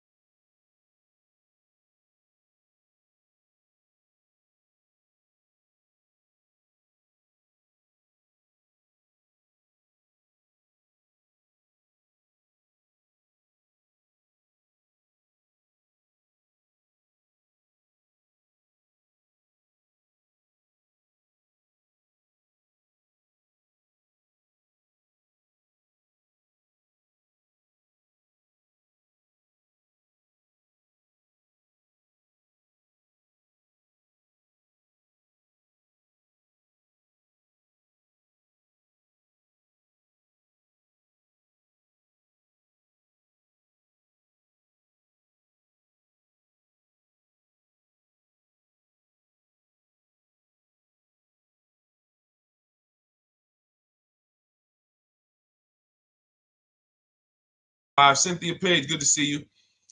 But the first thing I want to do is warn everybody to tell your friends, sell their electric cars. Show them the video. Show them why. Because this guy just said to me, no, I really think electric cars are always going to have their place. What's going on? Good to see you, Isaac. I appreciate you. And could everyone share this broadcast if you're a sharer? I realize everyone's not a sharer, but to the sharers, could you share this broadcast? Shout out to you. Warn your friends that if Donald Trump gets in, he's already said he's going to make sure we could always have gas cars. That's good. I like a gas car. I haven't bought an electric car yet, but a lot of people have. And the minute, automakers do not want to make electric cars. Take it from me. I was in the business for 14 years. They kept dragging their feet. What they did was they made better gas cars. Who remembers the V8 engines? Rest in peace. If you remember the V8 engines, type me. Type me. Who remembers the V8 engines? Type V8 if you remember when literally we had V8 engines up and down the road, 400, 500 horsepower engines. Those are a thing of the past for the most part. Why? Because automakers in the last 10 years started using turbochargers. You understand, Just Money? You understand? Started building turbochargers. And what they started doing was saying we can actually make vehicles that are not as hard on the environment. They also will produce similar horsepower and more torque. And we don't have to worry about having these issues with emissions and things of that nature. So they were taking steps to be more economic, more fuel efficient, and better for the environment. Now here comes the mandate to make half of the new cars electric by 2030. It started out as 2035. I don't know when it moved to 2030. The point is, 17 million new cars are sold a year. So 17 million new cars sold a year, that's a lot of cars to try to produce electric cars. That's why we got fires. I just asked Joseph Tepte. He saw the video. Who saw the video of the Tesla burning up the guy's house a couple days ago? Charging in his garage, whole house burns down. Why don't they want to make these cars? Too much liability. Too much liability. If they can escape that, they'd love it. They love to go back to 2019, not worrying. Let's just make some hybrids and let's make some fuel-efficient cars with turbochargers and things of that nature. What does that do for electric cars? The minute Donald Trump gets in, he announces gas cars are here to stay. Don't worry about it. Everyone's electric cars are going to be worthless. Your electric car that was worth 30 is going to be worth 20. You're going to lose 10 grand one day. Legislation changes things. Legislation affects the market. So my mission before Election Day is to get you to sell your cars. And if you're watching this as a rebroadcast, sell your car. Sell your electric car. Get into a gas car if you own your electric car. Go to CarMax, Driveway, Carvana, KBB Instant Cash Offer, AutoNation, and Car Gurus. Get your 6 cash offers. Sell these cars. You won't be able to. You will not be able to. You're going to be so far underwater. The market's going to be so soft. It's already soft. Google Tesla depreciation. See, I don't want to tell you guys something. Keep typing your questions. We're going to get to the question, but this is a warning, and most people are not going to take it.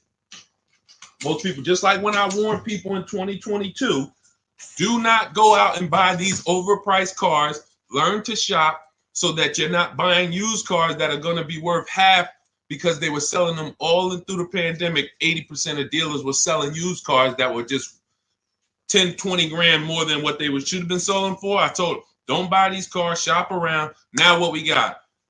Thousands of people around the country who are $20,000 upside down, can't get out.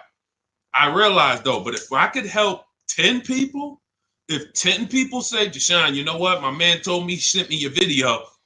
I sold my Mach, whatever it is, Ford Mach.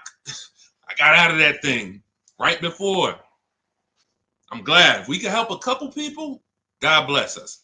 Sell your electric cars. You won't be able to very soon.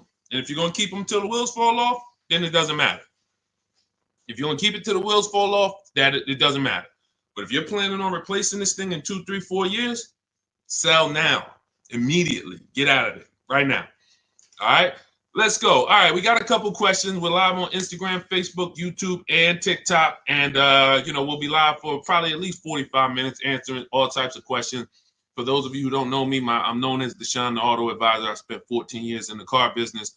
Now what I do is show you how to make dealers bid for your business. Every dealer has a different price. All cars are cookie cutter. No matter how much you like a car, there's 100 of them in this country at minimum.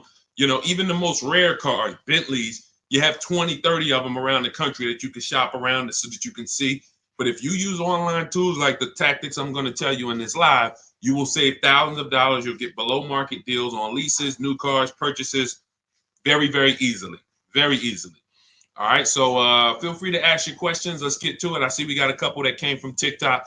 Dolan, you want to bring the first one up? All right, let's go. I drive a lot of miles. Is it worth it to get a lease vehicle? That's a great question. If you're a short-term person, if you're keeping your cars till the wheels fall off, no. If you drive 25,000 miles a year, but you're keeping that thing for 10 years, that's only 250,000 miles. You get a Honda, Toyota, there's several cars that will go 250,000 miles. No need to think about leasing. It's all up to if you're going to keep it 8+ years. You do not need to. Who keeps their cars on average more than 8 years? Type me. If you keep your and listen, some of you who are new here, you may not know how we do here. We use our keyboard. Listen, I know there's lives where you just sit back and you watch the person's telling jokes or just talking. We dialogue here because this is a finance channel, so we spend the time dialoguing. So stay close to your keyboard. That's how you're going to get the most out of what we're doing, and that's how you're going to save the thousands of dollars on your car. Okay, I see you, Alton. All right, I see you, Amanda. Okay, if you keep your car more than 8 years, Don't think about leasing. If someone in your house is keeping their car more than 8 years, they should not think about leasing. Doesn't matter how much they drive. Just get a quality vehicle, get a below market price, keep it long term. You're going to win. If you're not keeping it more than 8 years and you are putting high mileage on your car, you are losing more than anyone because your car is worth less depending on how much you drive. Let's just say you got a car that's worth $30,000 today. You drive average miles. Average miles. What's the car worth in a year? Throw some numbers out, y'all. Throw some numbers out. $30,000 car. You drive it average miles. What is it worth in a year? What does that car depreciate in a year? From 30,000 today, what is it worth next year? Throw a number out. Okay, Amanda, 19. That's fair. That's a little steep, but 18. Okay. Somebody said 10,000. Man, what kind of car you buy? Listen, that's how electric cars are about to depreciate. It's so funny. That's how electric cars are about to be. They're going to be worthless. The investment in the infrastructure isn't worth it. Okay, so now let's just say you have a $30,000 car. You drive it 40,000 miles in 1 year. 40,000 miles. Isn't it worth a whole lot less? Yes. So depreciation is what you're thinking about when you're considering when to lease. And what I teach people, this is step one, is if you're not keeping your car 8 years, you're not going to keep it long enough to beat the depreciation. The depreciation is going to kill you. Now, cash buyers understand. All my cash buyers type dollar signs. Dollar signs.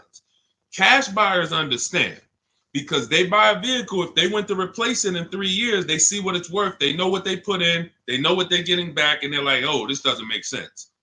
Payment buyers, they don't. Because all you really care about is payment. So they manipulate payments on you, stretch the loan out, 6-year loan, 7-year loan. You don't see how much you lost, and that's why you think you won. But in depreciation, cash buyers will always see how much their vehicle has depreciated. So how do we avoid it? Below market leases. In the short term, if you are not keeping your car long enough to let the depreciation cool off, then you should be shopping for a below market lease. Now, let me show you what a below market lease looks like because you may have never seen one. I'm sure you've seen lease commercials, 3,000 down, 4,000 down, plus tax, all of this. But this is what a below market lease looks like. You take, let me do an average vehicle. Let's take Raphael. This is a Jeep Grand Cherokee. Pretty popular vehicle, common vehicle. 45,000, let's call it a $46,000 vehicle. She got it for $549 a month. 1.19% of the MSRP, no money down. She gave him her first month's payment. She drove out of there. That's a below market lease. Let me show you another one. Look, India. She got a new Hyundai Sonata Elantra. 2024 Hyundai Elantra Limited. 36 months, $365 a month, no money down. That's a below market lease. So the key, there's 3 prices, whether you buy or lease. There's 3 prices you can pay. Market value, that's for negotiators. They're going to feel for the bottom. They're going to try to get to the bottom, but they won't ever know the bottom. So they're going to pay market value. Above market values for people who just can't negotiate at all. You just kind of close your eyes and can't wait to get it over with. And then below market value. Now, how do we get below market leases and purchases? Competition.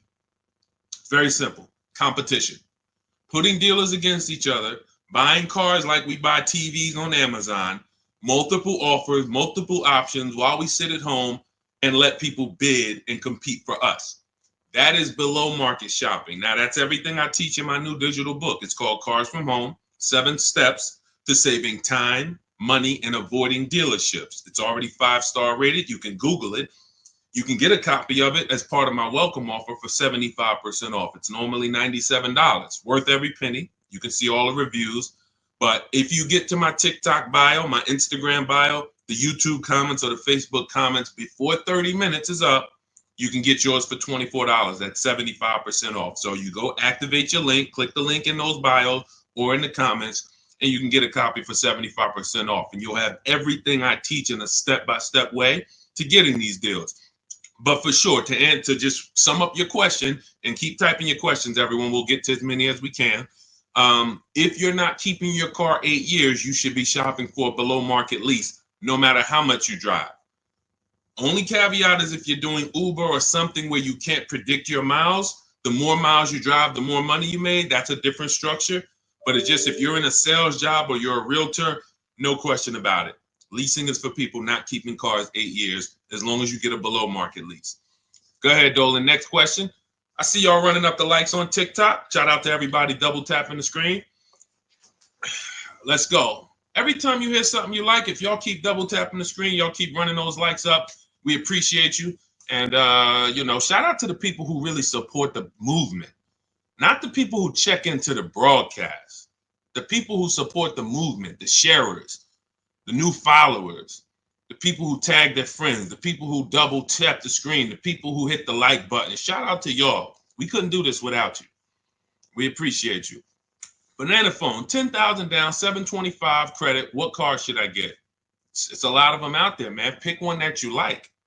And first things first, decide how are you. You already have the credit to buy or lease.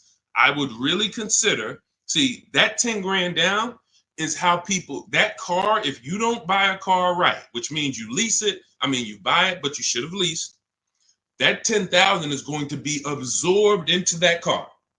It's literally going to be sucked from your bank account into the car. You're not getting it back. You're not getting it back. So I'll give you an example.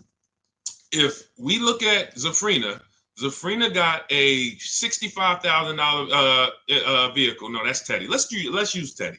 $73,000 BMW he got. He put no money down. His payment's $856 a month. He used our system. We contact 25 dealers. Now, you can do it your way. You want to call around, talk to managers, get offers, that's fine. I just recommend you get at least 5 offers. Because what we've seen, I've seen this, been in the industry 14 years. I've been helping people online for more than 3 years now, all around the country. 4 out of 5 dealers are overpriced. So once you get your offers, you need to get at least 5 for you to get the below market offer. But now he comes and he gets $856 a month, no money down. His highest offer was $1123 a month out of all the offers he got. He said he got 10 offers from home. That's why our system is called Cars from Home. We don't need to be in dealers to get below market deals. So if he had bought this vehicle, even if they gave him a big discount, instead of 73, let's say he got it for 63. Let's say he got 10,000 off. Let's round it up to 65, even though the taxes would be more than that. Let's round it up to 65. Every $5,000, I need my people who know this to get ready to type this. Every $5,000 that you borrow on a loan is about how much per month? Every $5,000 that you borrow on a loan, and I'm gonna hop on Instagram because I want to see these comments. Thank you, Anthony Austin. Shout out to the people who tapped in. So check this out. If it's $100, it's $100 per month. So now, even if they got a new car, a big discount, $65,000, he's paying $1,300 a month. He's leasing it for $856 a month. So you can't make that make sense. There's a saying, it's taken off the last couple of years that math is not mathing. If I'm driving the same BMW as you and I'm paying $856, you're paying $1,300, you lost. Can we agree? Agree? Can we type agreed? If 2 people are driving the exact same car out the dealership, one's paying $856, no money down. One's paying $1,300, no money down. Can we agree to $1,300 loss? Can we agree? Agree, right? Okay, so this is deal structure. This is deal structure. Now, mind you, think of the scenario I just used. $73,000 vehicle. He got $10,000 off of it. That would be a good discount. I think anybody would feel good if that was the below market offer on a BMW, 10 grand off. I think anyone would feel good, man. I saved 10 grand off this thing, but you still lost. You're paying $1,300 a month for 5 years. This person paying $856 a month because you structured your deal incorrectly. You put it on the wrong foundation. Now, if you're going to keep the BMW till the wheels fall off, then buy it. Pay the $1,300, pay the thing off, and then you got a BMW that's paid off. You can keep it for 8, 9, 10 years. If that's the strategy, forget about leasing. But if you're not keeping it 8 years, you lost. So the biggest thing, Banana Phone, before you think about, oh, let me go get a car, I got great credit and I got 10 grand down, you're going to walk into a dealer, they're going to see you just like blood and sharks looking at blood coming to the ocean. Hey, look at this guy. And you got 10 grand? I want to get all of it. I'm going to get everything out of your bank account I can in the shortest amount of time I can. So instead of you doing that, you slow down. Decide, am I keeping this next car 8 years? If not, I should be shopping for a below market lease on whatever I want. And take the time to go look at cars. Take the time to go look at cars. Go test drive cars. You're about to go you're about to make a 5-figure decision. Don't make that decision in a rush. Who'll go into the mall and let them rush them? I wish I would go into the mall to spend $30,000 and they rushing me. Hey, we close in a couple, come on now. So, that's why we're different. You go and test drive these cars. The only thing you want to do on our test drive process is test drive and leave. Get the card. Thanks a lot. Leave. Thank you. Leave. We never talk numbers in the dealership. So if you want a step-by-step process of how we do this, you can grab my new digital book, 75% off. It's called Cars from Home, 7 Steps to Saving Time, Money, and Avoiding Dealerships. Everything in there about below market leases, below market purchases, below market used cars is in there in a step-by-step way. But the first thing you want to do is ask yourself, how many years am I keeping this next car? If it's not 8, you should be shopping for below market leases, or somebody's going to get all that 10 grand out of your bank account. It's going to go into theirs. Go ahead, Dolan. Next question. Keep typing, y'all. We'll get to as many as we can. Shout out to the people on Instagram. Shout out to the people on every platform that's tapped in. Shout out to the sharers. Thank you to everybody who shares the broadcast with somebody. We cannot do this without you, and we appreciate you. Let's go. When should I tell them about the GM Family First discount? As soon as you're getting your offers. As soon as you're getting your offers. Now, let me tell you something about the people who have GM Family, X-Plan Ford, Mercedes Fleet, any special pricing where you think it's going to eliminate you needing to shop around. You're going to leave big money on the table because 4 out of 5 dealers are going to lie. That's just what we know. Not just because I'm not saying that because I was in the business. I'm saying that because I have people all around the country who we shop together. So we have real-time data to show 4 out of 5 dealers on average is going to lie. They're not going to give you the GM price. If they give you the GM price, they're not going to give you any rebates they may have because they'll love for you to come in. That's why when you come in and say, hey, get me to the invoice price, we got a deal. Love it.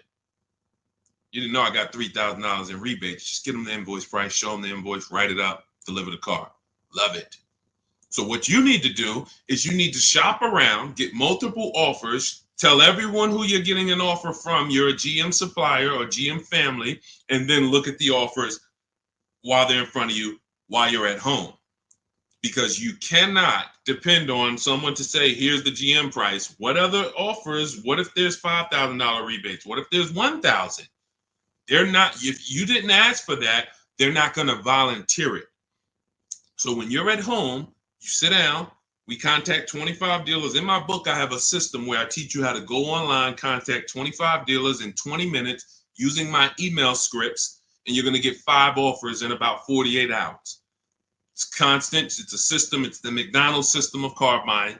Now, if you want to do it your way, you call around. What I'm telling you is get 5 offers because that's the only way you're going to prove to yourself that dealers are overpriced and you need to get 5 offers. See, like we said about Teddy's deal, his best offer on his BMW is $856. His worst offer is $1,100 plus. That was a dealership consciously wrote, hey, Teddy, that's our best offer, man. $1,100 plus a month, which means they ain't worried about selling that car to Teddy. somebody else walks into the dealership and wants that BMW, they're going to sell it to them for $1,100. They'd rather not sell it to Teddy because they know someone's going to pay us $1,100 for this BMW. Unfortunately, some person who doesn't know what they're doing, they'll call them a sucker. Some sucker's going to come in here and pay this. This is our price. We don't care if Teddy doesn't want to take it. No problem. Someone else is going to pay it. So this is why we must shop around, because you don't know if you're dealing with what we call an 80% dealer, which are overpriced no matter how much you negotiate, or are you dealing with a 20% dealer? The only way we know that is by looking at all their offers, getting at least 5, and then picking the below market offer. Okay? All of this is in my digital book if you want the blueprint. It's called Cars from Home. You can Google it. 7 steps of saving time, money, and avoiding dealerships. It's already 5-star rated. Thank you to everyone who's reviewed it. And as part of my welcome offer, you can get yours for 75% off. In my TikTok bio, click that link, the Instagram bio, the YouTube comments, or the Facebook comments, and you'll have it in your inbox in about 2-3 minutes. You'll have a permanent blueprint for how to get these below market deals from home. You won't be spending more than 20-30 minutes in a car dealership. And we never talk numbers in a dealership, ever. Never talk numbers. You need to have a deal by the time you get to the dealership. If you're talking numbers, trying to get a deal in the dealership, that's never what we teach. We never do it. You have no leverage there. The car dealer has all the leverage, and you're emotional. No matter how much you try not to be emotional, the car's next to you, it's outside, you're emotional, and that's all going to work against you. Go ahead, Dolan. Keep typing your questions, y'all. We'll get to as many as we can. What is a below market lease? 3 prices. Above market value, below market value, market value. What are average people paying? That's not a deal. If you walked into anything, anywhere, and you paid what most people pay or the average price paid, it's not a deal. It's average. Now, if somehow you don't know what you're doing and you're able to get hit with an offer that is above market value, whether it be, they're charging fake fees, or whether it be they're charging a market premium, or whether it be most people get a $5,000 discount, you got no discount, you paid above market value. But below market value is you see all the prices, you see the above market prices, you see the market value prices, you see the below market value prices, and then you pick the below market value. On a used car, there's a range. If I'm looking for a 2019 Honda Accord, there's a $5,000 to $7,000 range people are paying for this vehicle. Same car, similar miles. There's a $5,000 to $7,000 difference.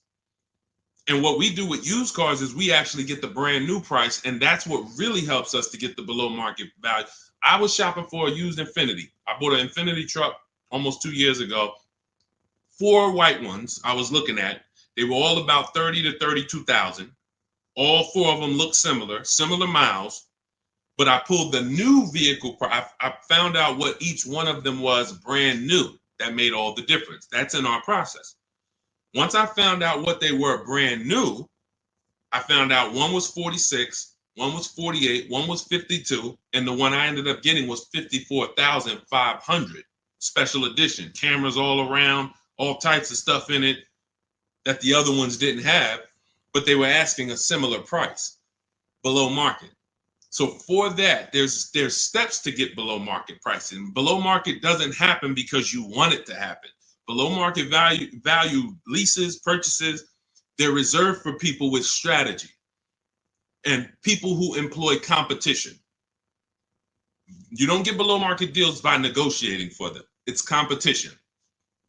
Looking at all the competition, you make your decision. You're probably getting below market deals on your TVs you buy because you're going to go to Amazon, Walmart, Best Buy. You're not going to, but don't you see, whenever we buy these TVs online, don't we see higher priced TVs? Right? Who's bought a TV in the last couple years? Say last 5-7 years, since Amazon has been it's been bigger longer than that, but who's bought a TV? A lot of people, right? Okay, we got a lot of people who bought a TV. When you got your price, didn't you see other TVs that were $200, $300, $400, $500 more? Someone's buying them. Someone's buying them. You go into Walmart, you see TVs that are lined up that are a whole lot more. Man, these TVs overpriced. Someone's buying them. So that, especially with cars though. And that's why you have to prove to yourself what below market deals is by shopping the market. And, we feel we have the best system to do that because we've helped more people do it than anyone. There's no one who has an official system for putting dealers against each other and creating competition like what we do, the Cars from Home system, be it in my book, be it in my coaching program, depends on how you like to learn. But all that info is in my bio. For those who want to know about my coaching program, where you want videos and you want to work with me directly, you can go to shopwithdeshone.com or you can go to my bios there. I don't care how you do it. And I'm going to continually say this. I don't care if you don't do anything, if you don't do it my way. But if you call around and you get multiple offers and you want to talk to dealers, I don't care. My biggest thing is you pay below market value. That's all I care about. I'm just going to give you my options on if you want to do it my way without talking to dealers. Here you go. But the biggest thing is do it. Okay? Go ahead, Dolan. Shoot the next one up. Let's go. Keep typing your questions. EHH, good to see you. Bernie Watt, shout out to the people checking in on TikTok. I see you, Nans. Good to see you. Good to see you, Michelle, 423.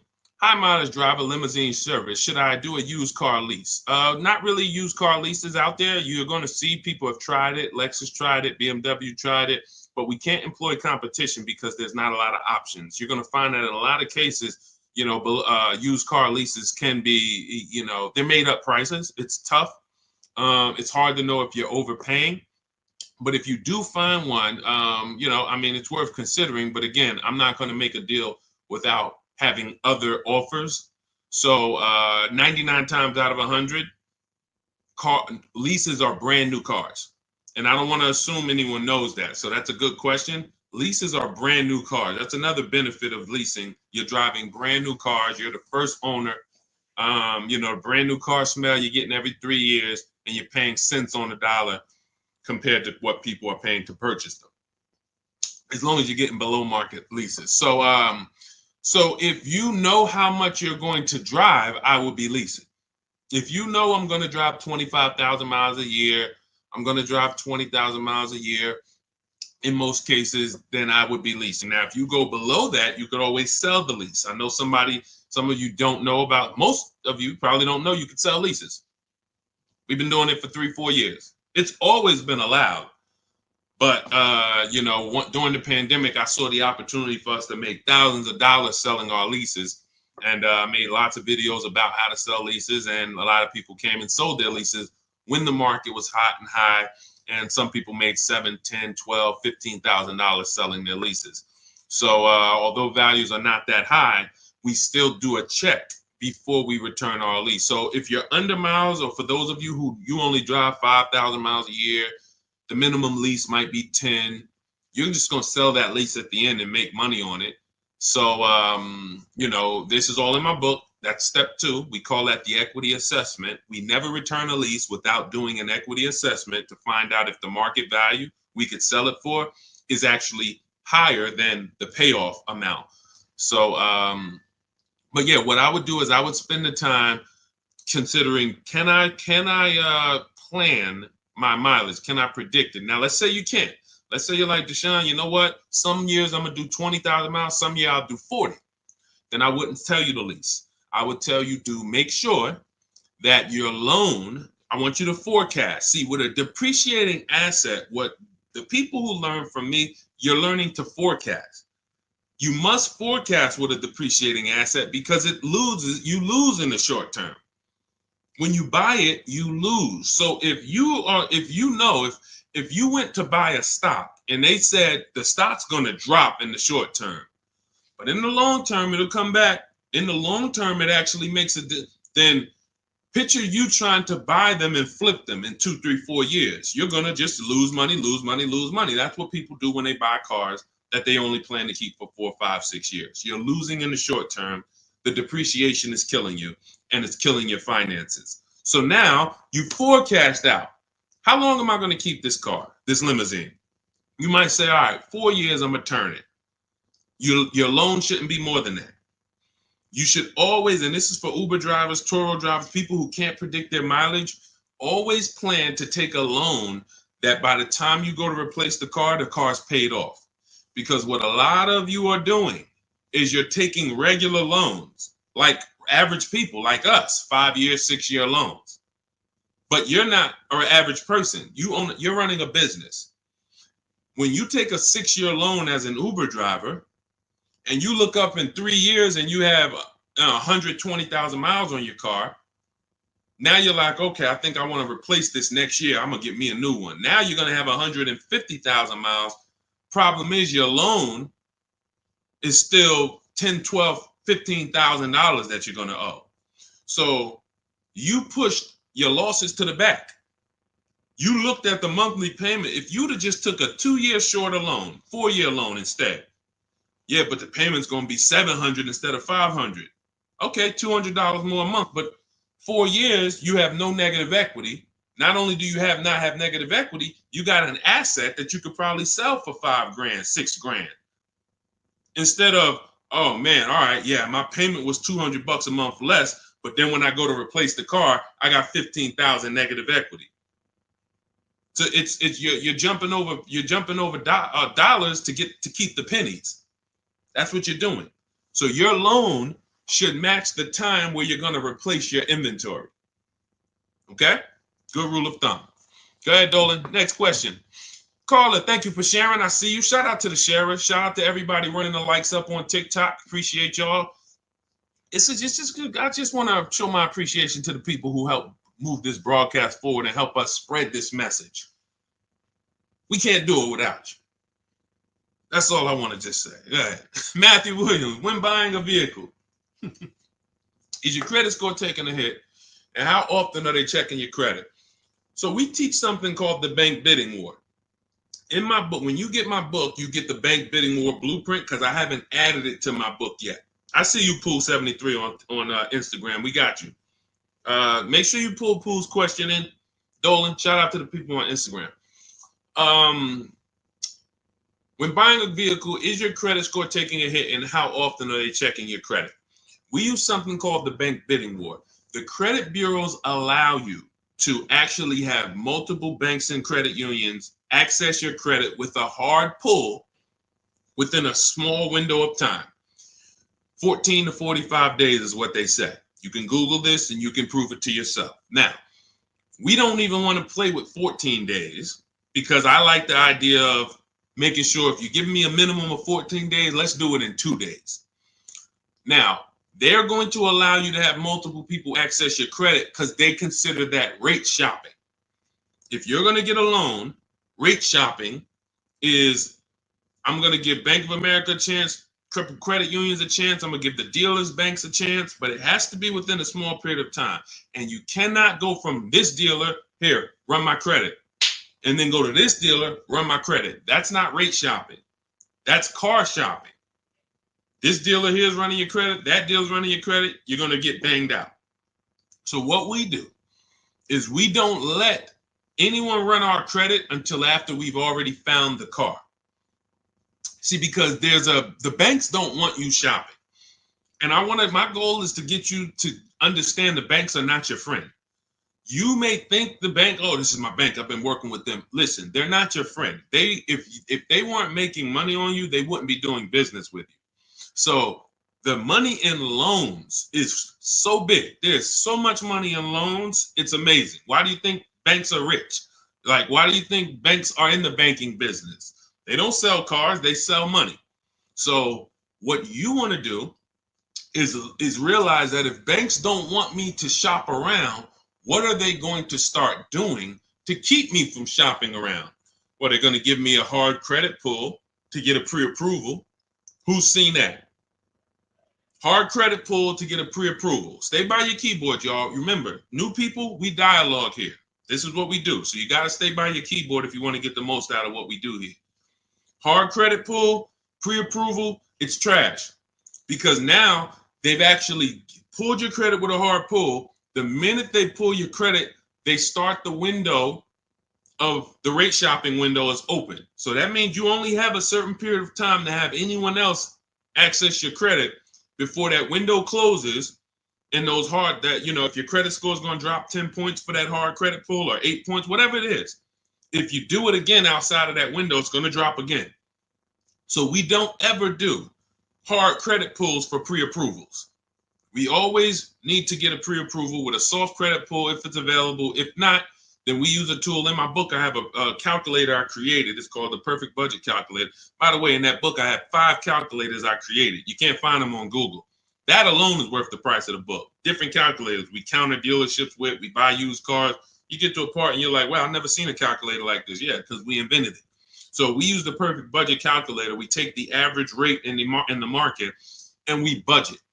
The budgeting tool actually tells you exactly what you can spend on a car, gives you multiple goals, so you're always below your maximum, and then you go shop. Because the only purpose for a pre-approval is budgeting.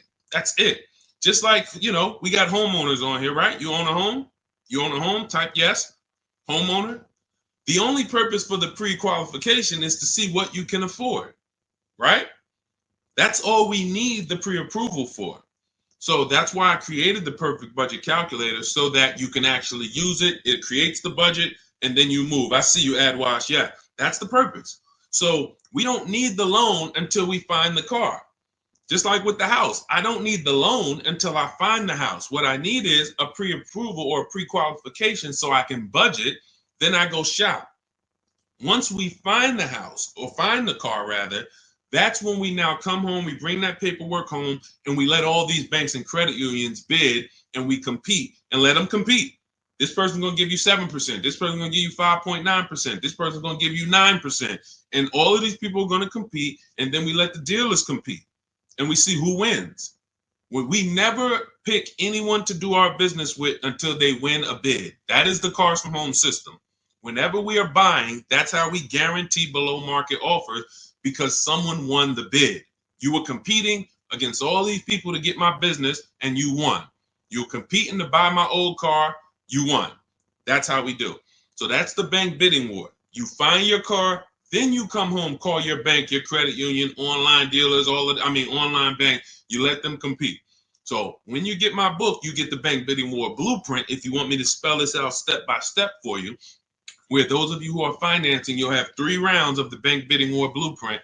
The bank bidding war to make banks compete at various stages, because there's a lot of money and interest. So this is all in my new digital book, Cars from Home, 7 Steps to Saving Time, Money, and Avoiding Dealerships. It's normally $97, but you can get yours for 75% off as part of my welcome offer for 30 minutes only. Go to my TikTok bio, Instagram bio, YouTube comments, or Facebook comments. Click those links. Activate your 75% off. The book is digital, so it'll be in your inbox by the time we end this stream, and you'll have everything I teach step by step. You can use it for, over and over and over again. 2, 3, 4, 5 cars. You'll still be saving money from the same $24 book if you get there before the 30 minutes is up. All right. And make sure you screenshot the thank you page, because some of you type your email wrong. You might be, yo, man, I'm trying to hurry up and get this deal. You don't realize you typed your email wrong, and I can't email a book to the wrong email. So screenshot that page so you'll have my support team's email, just in case that book isn't there in 5-10 minutes. Just email my team. Go ahead, Dolan. Next question. Oh, no, pull my man pulling from Instagram. Did you see him? We got Ingrid too. It's a lot of people on Instagram, so we're gonna try to get to questions from every platform. Pooh, do you ever advise buying the lease at the end because you went way over miles originally allowed? Great question. No, I'm gonna tell you why. The moment you lease your vehicle, your contract says what you should bring the vehicle back with in terms of miles. Let's say average is 36,000 miles, 12,000 per year. They have a buyout price based on that, a residual value based on that.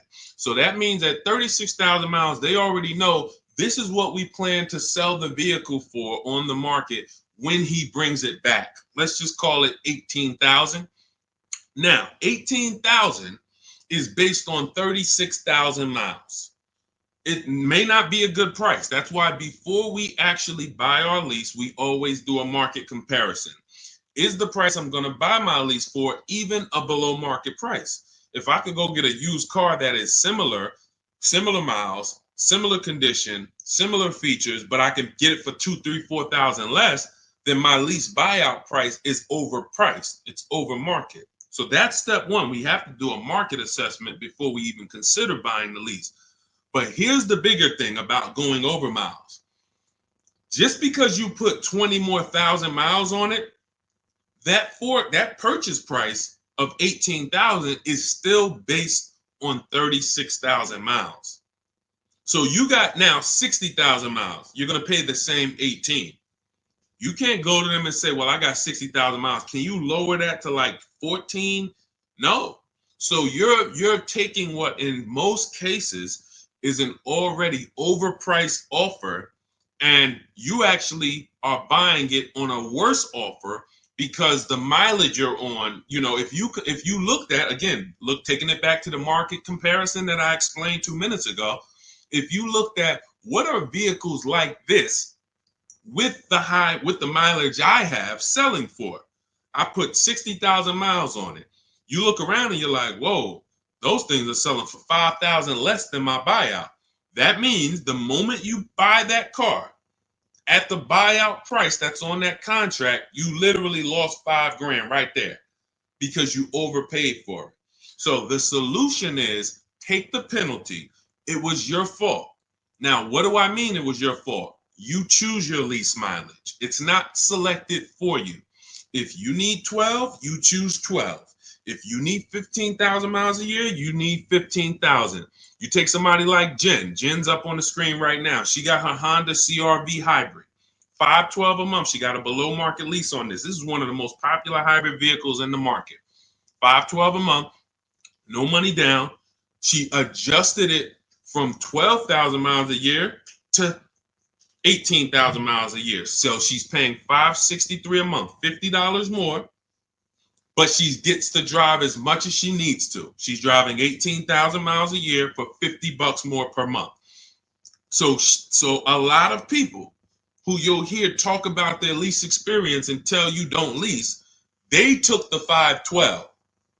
They would look at the lower payment, never adjust it to what they need, and then they end up telling you don't lease because I got a bill for the mileage. No, you got a bill for the mileage because you signed a contract. You said in that contract, I'm going to use this. You had the option at the time of signing the contract to choose more mileage, but you didn't. And then you went over the mileage you drove. So therefore you paid for that. So I would always take the penalty.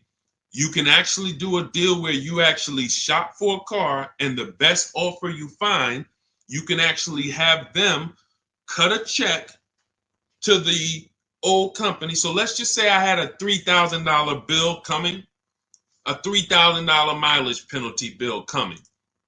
I find a car like, let's say I'm shopping like Zafrina. Let's take Ansley. Ansley right here.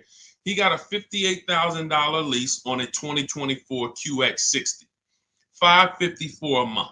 So that's what we call an under 1% lease. You're driving a almost $60,000 vehicle. You're paying $554 a month, no money down. So let's say I got a $3,000 mileage bill. If I'm Ansley, I'm gonna shop, get my best offer, and then I'm gonna say, hey guys, I need you to cut a $3,000 check to my old leasing company because I don't want to pay that mileage. Now, what's going to happen is my payment is going to go up because they need to build that into the sales price, but I don't need to come out of pocket with it. I don't need to come out of pocket with it. Now, if you could come out of pocket with it and write it, some of you could actually do a payment plan if you want to do that. That's fine too. But I'm talking to the people who you're like, all right, I don't necessarily want to come out of pocket with the penalty that I'm going to get for the mileage. So therefore, let me actually go and make a deal. So you could do a payment plan for the penalty, or you could just have the dealer you're going to buy from cut a check to the old company, to the old bank on your behalf. They'll build that into the sales price.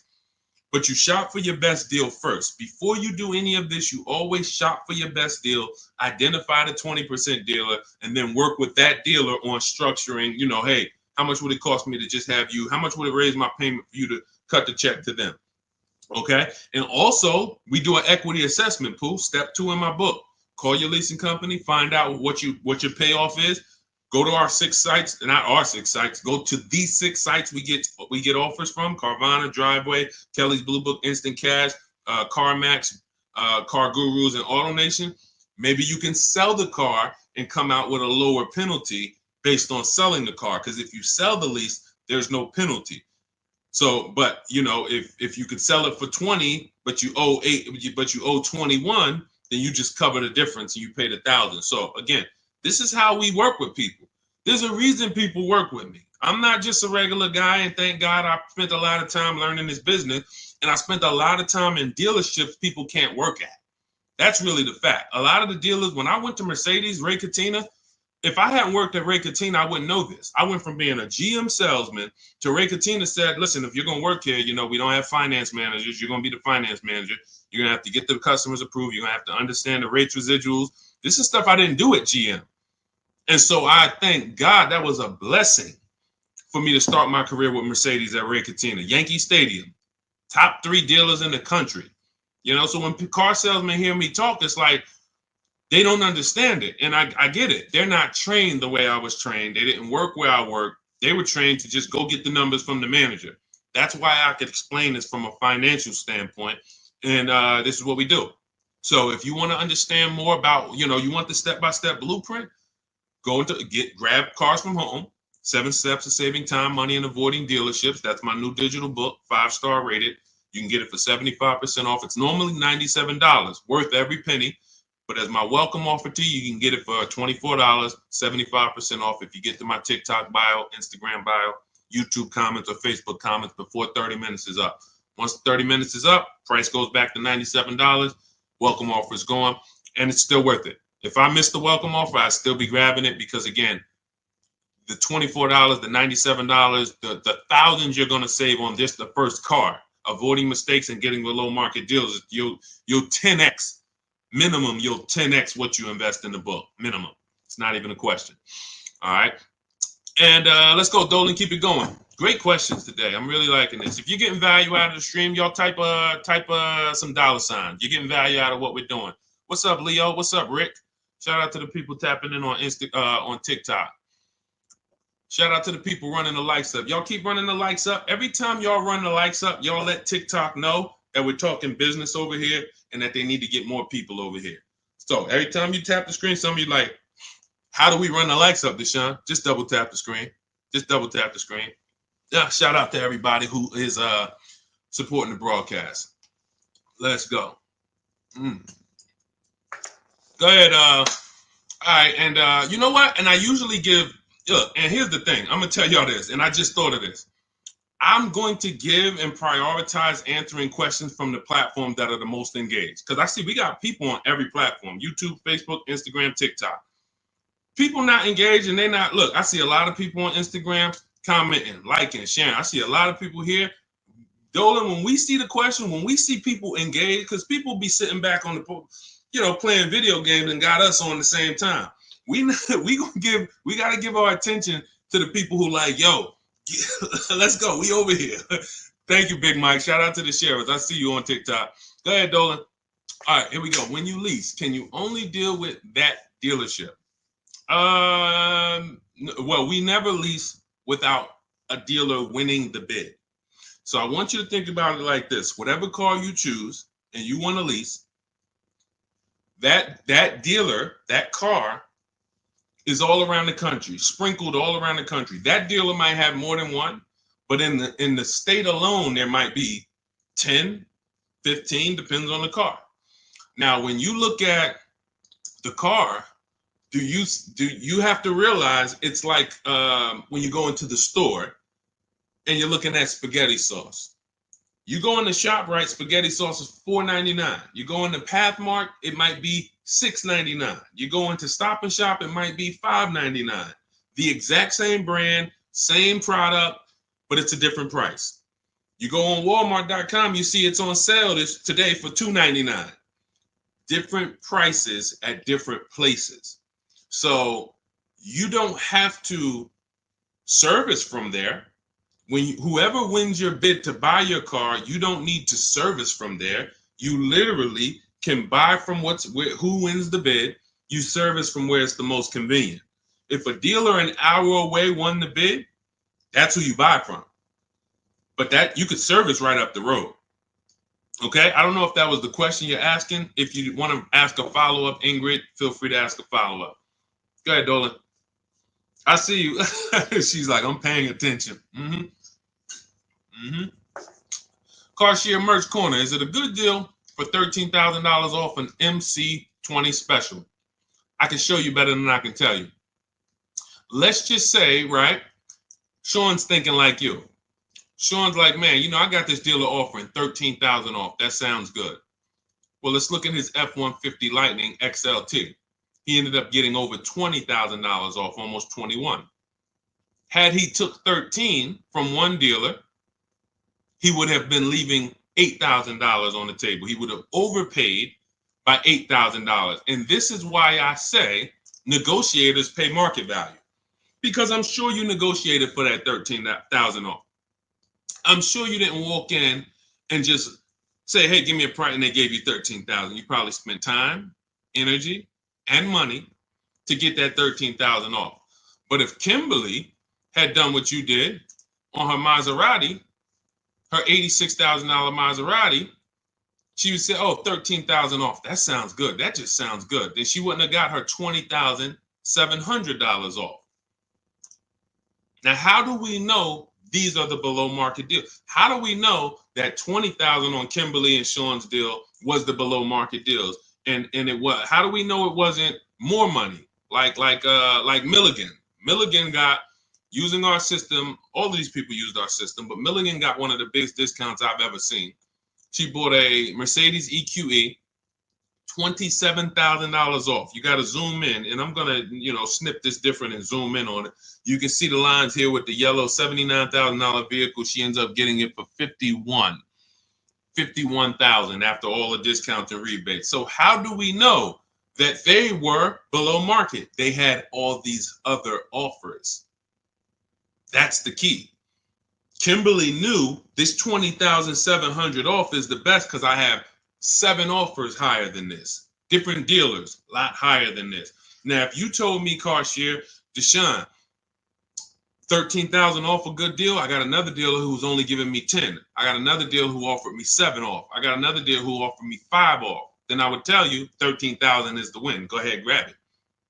But because you don't have that, you negotiated versus doing what we do, which is get bids. Now you're at the mercy of trying to hope you're at the bottom. You can't win.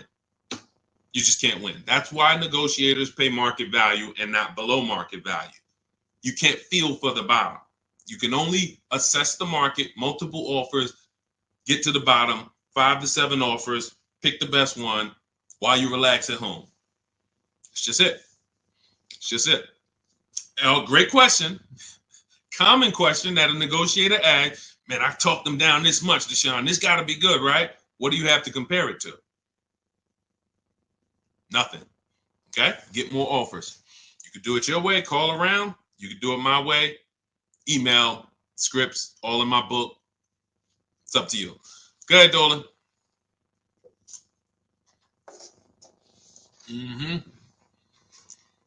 When over on mileage, doesn't make more sense to sell to a place like CarMax. I'm already over, so at this point, it's pay $7,000 or sell to someone else and have a $2,000 difference. My first lease, hard lesson. Great.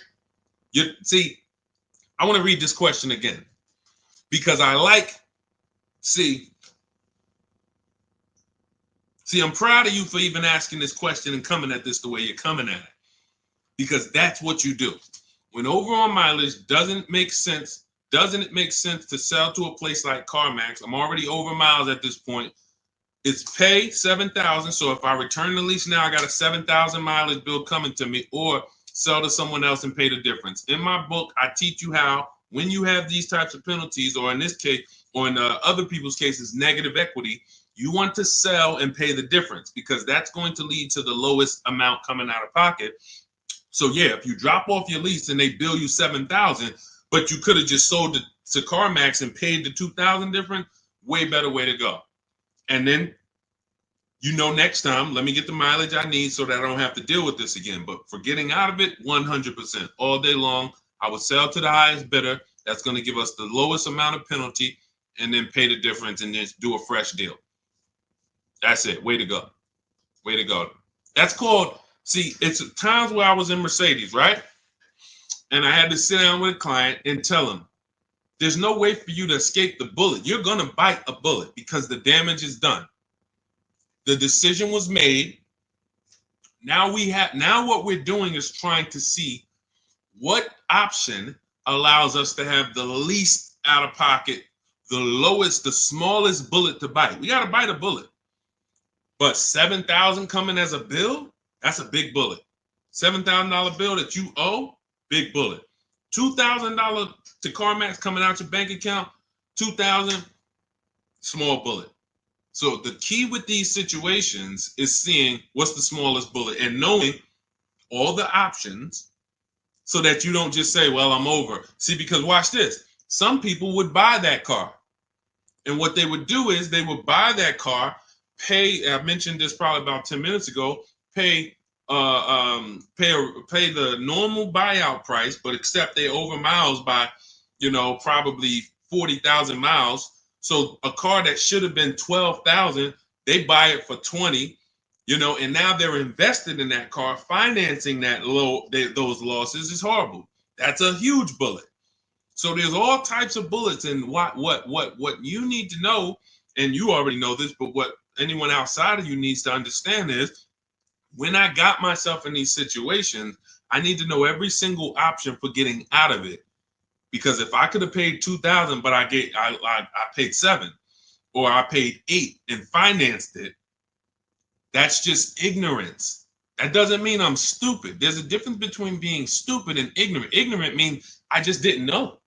I was not aware, and it cost me. Now, Dave Ramsey calls it a stupid tax. I don't call it stupid. I call it you just didn't know. That's ignorance. That's why I make it my business to tell you all the options. In my book, I lay out all the options. And if you choose the wrong one or do the wrong thing, having all the information, now that's no longer ignorance. So great question. Great question. Go ahead, Dolan. Keep typing your questions. I see you, Shake Wash. Thank you. And it's Mercedes too, my husband. Yep. I just said, you do private consultation. Shake Wash. We don't do private consultations. We have two things we do now. We have a do-it-yourself program. That's my book. This is great for do-it-yourself people who, Deshone, give me the blueprint. Give me all the steps. I will follow them to get the result. We have a done-with-you program where we work with people directly. And it's a different learning style. So instead of the books, we have videos and we have, I'm supporting people. That's a different learning style. You want to find out about that, you can go to my TikTok bio, Instagram bio, or Dolan will post a link, Shop with Deshone, in the comments on YouTube and Facebook. So it's all up to you. In the future, we're working on it right now. We've tested it twice. We will launch a done-for-you program. That's coming. And the way we do it, we shop the entire market, we report the market to you, and then we choose the below market deal. Same thing I'm teaching you to do. So it's all up to, again, who the person is. But our mission was to be the most valuable company to the car buyer.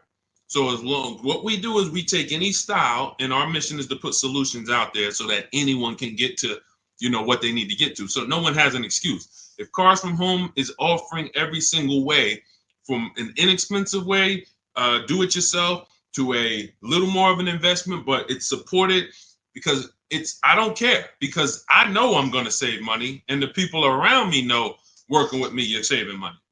It's not even a question. That's what I'm known for. Before I came to the internet in New Jersey, my friends and family was calling me, D, listen, I need a car. Listen, they knew, call Deshone, call Deshone, call Deshone.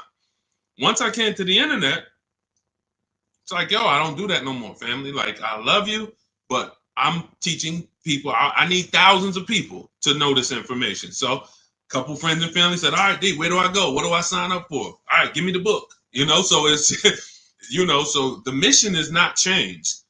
It's just now we have to help more people. So, but yeah, I mean, there's no one attached to me who knows me who would be like, yo, knowing Deshone hasn't saved me $10,000, $15,000, $20,000 just knowing him when it comes to this car stuff. That's what I hold myself accountable to. All right, go ahead, Dolan. Jason Simmons, should I pay for taxes up front on my lease or have it wrapped into the lease payment? I would always shop for a lease with no money down. We shop with only, this is the structure we use when we shop. First month's payment only, out of pocket. because with a lease, you pay at the beginning of the month. So when you see these people, India, when you see these people, Zafrina, Ansley, they all are, when they say no money down, they're paying their first month's payment and then they drive off. If we can get a deal, between 1%, and a lot of these deals are under 1%. Some of these people got 0.88%. Zafrina on her Jeep, she got a 0.88% lease, $65,000 vehicle, So what our goal is, under 1.5% is the best offer after, because the lease programs change. So sometimes it's super, very, very hot vehicles, and the lease programs don't have much support. So your best offer is going to be 1.4.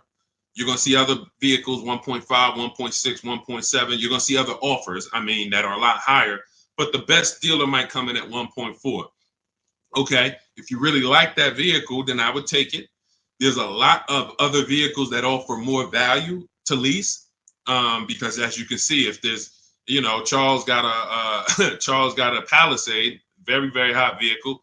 He got as a 1.25, I believe, 1.23, $48,000 vehicle, $597. That's a hot vehicle. Palisade has been hot. Kia Telluride has been hot. So to pay 1.4, 1.5, you have to really, really want that vehicle. But that's the cap. So if we find a vehicle, as long as it's under 1.5, it's good value. It's a deal. Lower the better. But down payment comes to affordability. That's all that matters when it comes to down payment. That's all. If you look and you say, all right, I shopped all my offers, I can see right. Let's just go back to Charles. Let's use Charles for an example on his Palisade. Let's say you're Charles. You use our system, you get all your offers, you see that your payment is $597 a month for this Palisade, $48,000, no money down. You might say, all right, I really want my payment to be, you already know this is a deal. It's already a deal. I could do no money down, but I want my payment to be really $500. All right, I'm gonna put money down and get it to $5. That's when you put money down. That's how you put money down. Money down is never buying your deal. And for too many of you, money down buys your deal, which is not a deal. You think, well, what's the payment if I put this down? You're not looking and basing it off of, man, I got a below market price. You're trying to buy your way into the deal. That's why when a car salesman talks to you, what's one of the first questions they ask you? When you look at a car, right? One of the first questions that they're going to ask you is what? Once you pick a car out, what are they going to ask you? Let's give everybody some time to type. What are they going to ask you? Thanks, AJID. I see you. Thanks, Big Mike. Shout out to the sharers on TikTok. And you know what? I might do this. We might prioritize people that share on TikTok. If you share and then you ask your question, you get first priority. Let me know if we can manage that, Dolan. Because I want to reward the people that share. Like, I want to reward the people that share. Good. Yes, how much you putting down? Now watch this. How much do you want your monthly payment to be? Yes, good one, Shake Wash. That's the related question because the car salesman wants to see, are you a payment shopper? Am I talking to a payment shopper? A payment shopper is trying to get to a certain payment. They're not concerned with how much the car costs. You could overcharge me for the car. That doesn't matter. Get me to my payment. That's why being a payment shopper is a dangerous way to move. That's why the way we shop no money down because it allows you to see what you're truly paying for the car. So now when we consider that there are going to be people who want us to get into monthly payments, now they're trying to get us to realize, well, you got a deal because I got you to your payment. No, you didn't. The deal is, did you pay market value, below market value, or above market value, regardless of the payment? If somebody went into a Bentley dealer, if we got a bunch of prices on Bentleys, all of us just got a bunch of prices on Bentleys, and we got a $200,000 Bentley, and they took off $100,000, $50,000 off. 50% off. We'd all be looking like, wow, okay, out of all these offers, that deal, this is it right here. The payment's gonna be $3,000 a month. The payment has nothing to do with whether it's a deal or not. So when we look at putting money down, it is only for our affordability. The deal process of getting a deal has nothing to do with the process of monthly payment association. Nothing to do with it. We need to find the dealer who's going to sell us the car for the lowest amount of money. If I'm buying a pre-owned car out of a 100-mile radius, what dealer is going to sell me the best pre-owned car for the lowest price on the market? If I'm leasing a Honda Accord, what dealer is going to sell me the Honda Accord within a 100-mile radius for the lowest price? If I'm buying a brand new, Kia Telluride, what dealer within 100 miles is going to sell me the Kia Telluride at the lowest price? If I'm getting a loan, what bank or credit union within 100 miles of me is going to give me the lowest rate on the market? If I'm selling my car, not trading, I got this old car, I need to replace it. I'm not trading it into a dealer. What company that buys cars, pays cash, is going to pay me the highest amount for this old car? Y'all clear? This is bidding. We have a bidding system. That's what Cars from Home is. So if you want to know all of this, you want the entire blueprint, everything that Jafrina and Teddy and Jen and all these people I've showed, Raphael during the stream, have used to get to their below market deals, you want to grab your copy of Cars from Home, my new digital book, 7 Steps to Saving Time, Money, and Avoiding Dealerships. It's normally $97, but my welcome offer to you for the next 30 minutes, 75% off. You can get your copy for $24 if you get to my TikTok bio, my Instagram bio, the YouTube comments, or the Facebook comments before 30 minutes is up. You'll pay $24. Make sure when you get your book, you screenshot the thank you page. The book is on the thank you page. You'll see a link that says open the book below, and I also email you a copy. But sometimes you're just moving too fast. You type your email wrong. We can't email a book to an incorrect email. So if that book isn't in your email in 5-10 minutes, I want you to email my support team so they can get your book to you, and you'll have these strategies for the rest of your life. And shout out to everyone who's reviewed the book. Use it. Make sure you email me your deals when you make them. Send me send me the list. Hey, D, look at what I got, man. I got all these offers. Look, man, and I know you did it when you say, hey, I did it. 90% was from the house.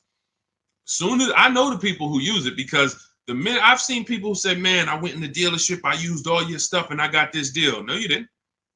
Sorry, somewhere along the lines you missed it. You might have been trying to go off my social media videos, but you didn't use our system because we're not making deals in the dealership.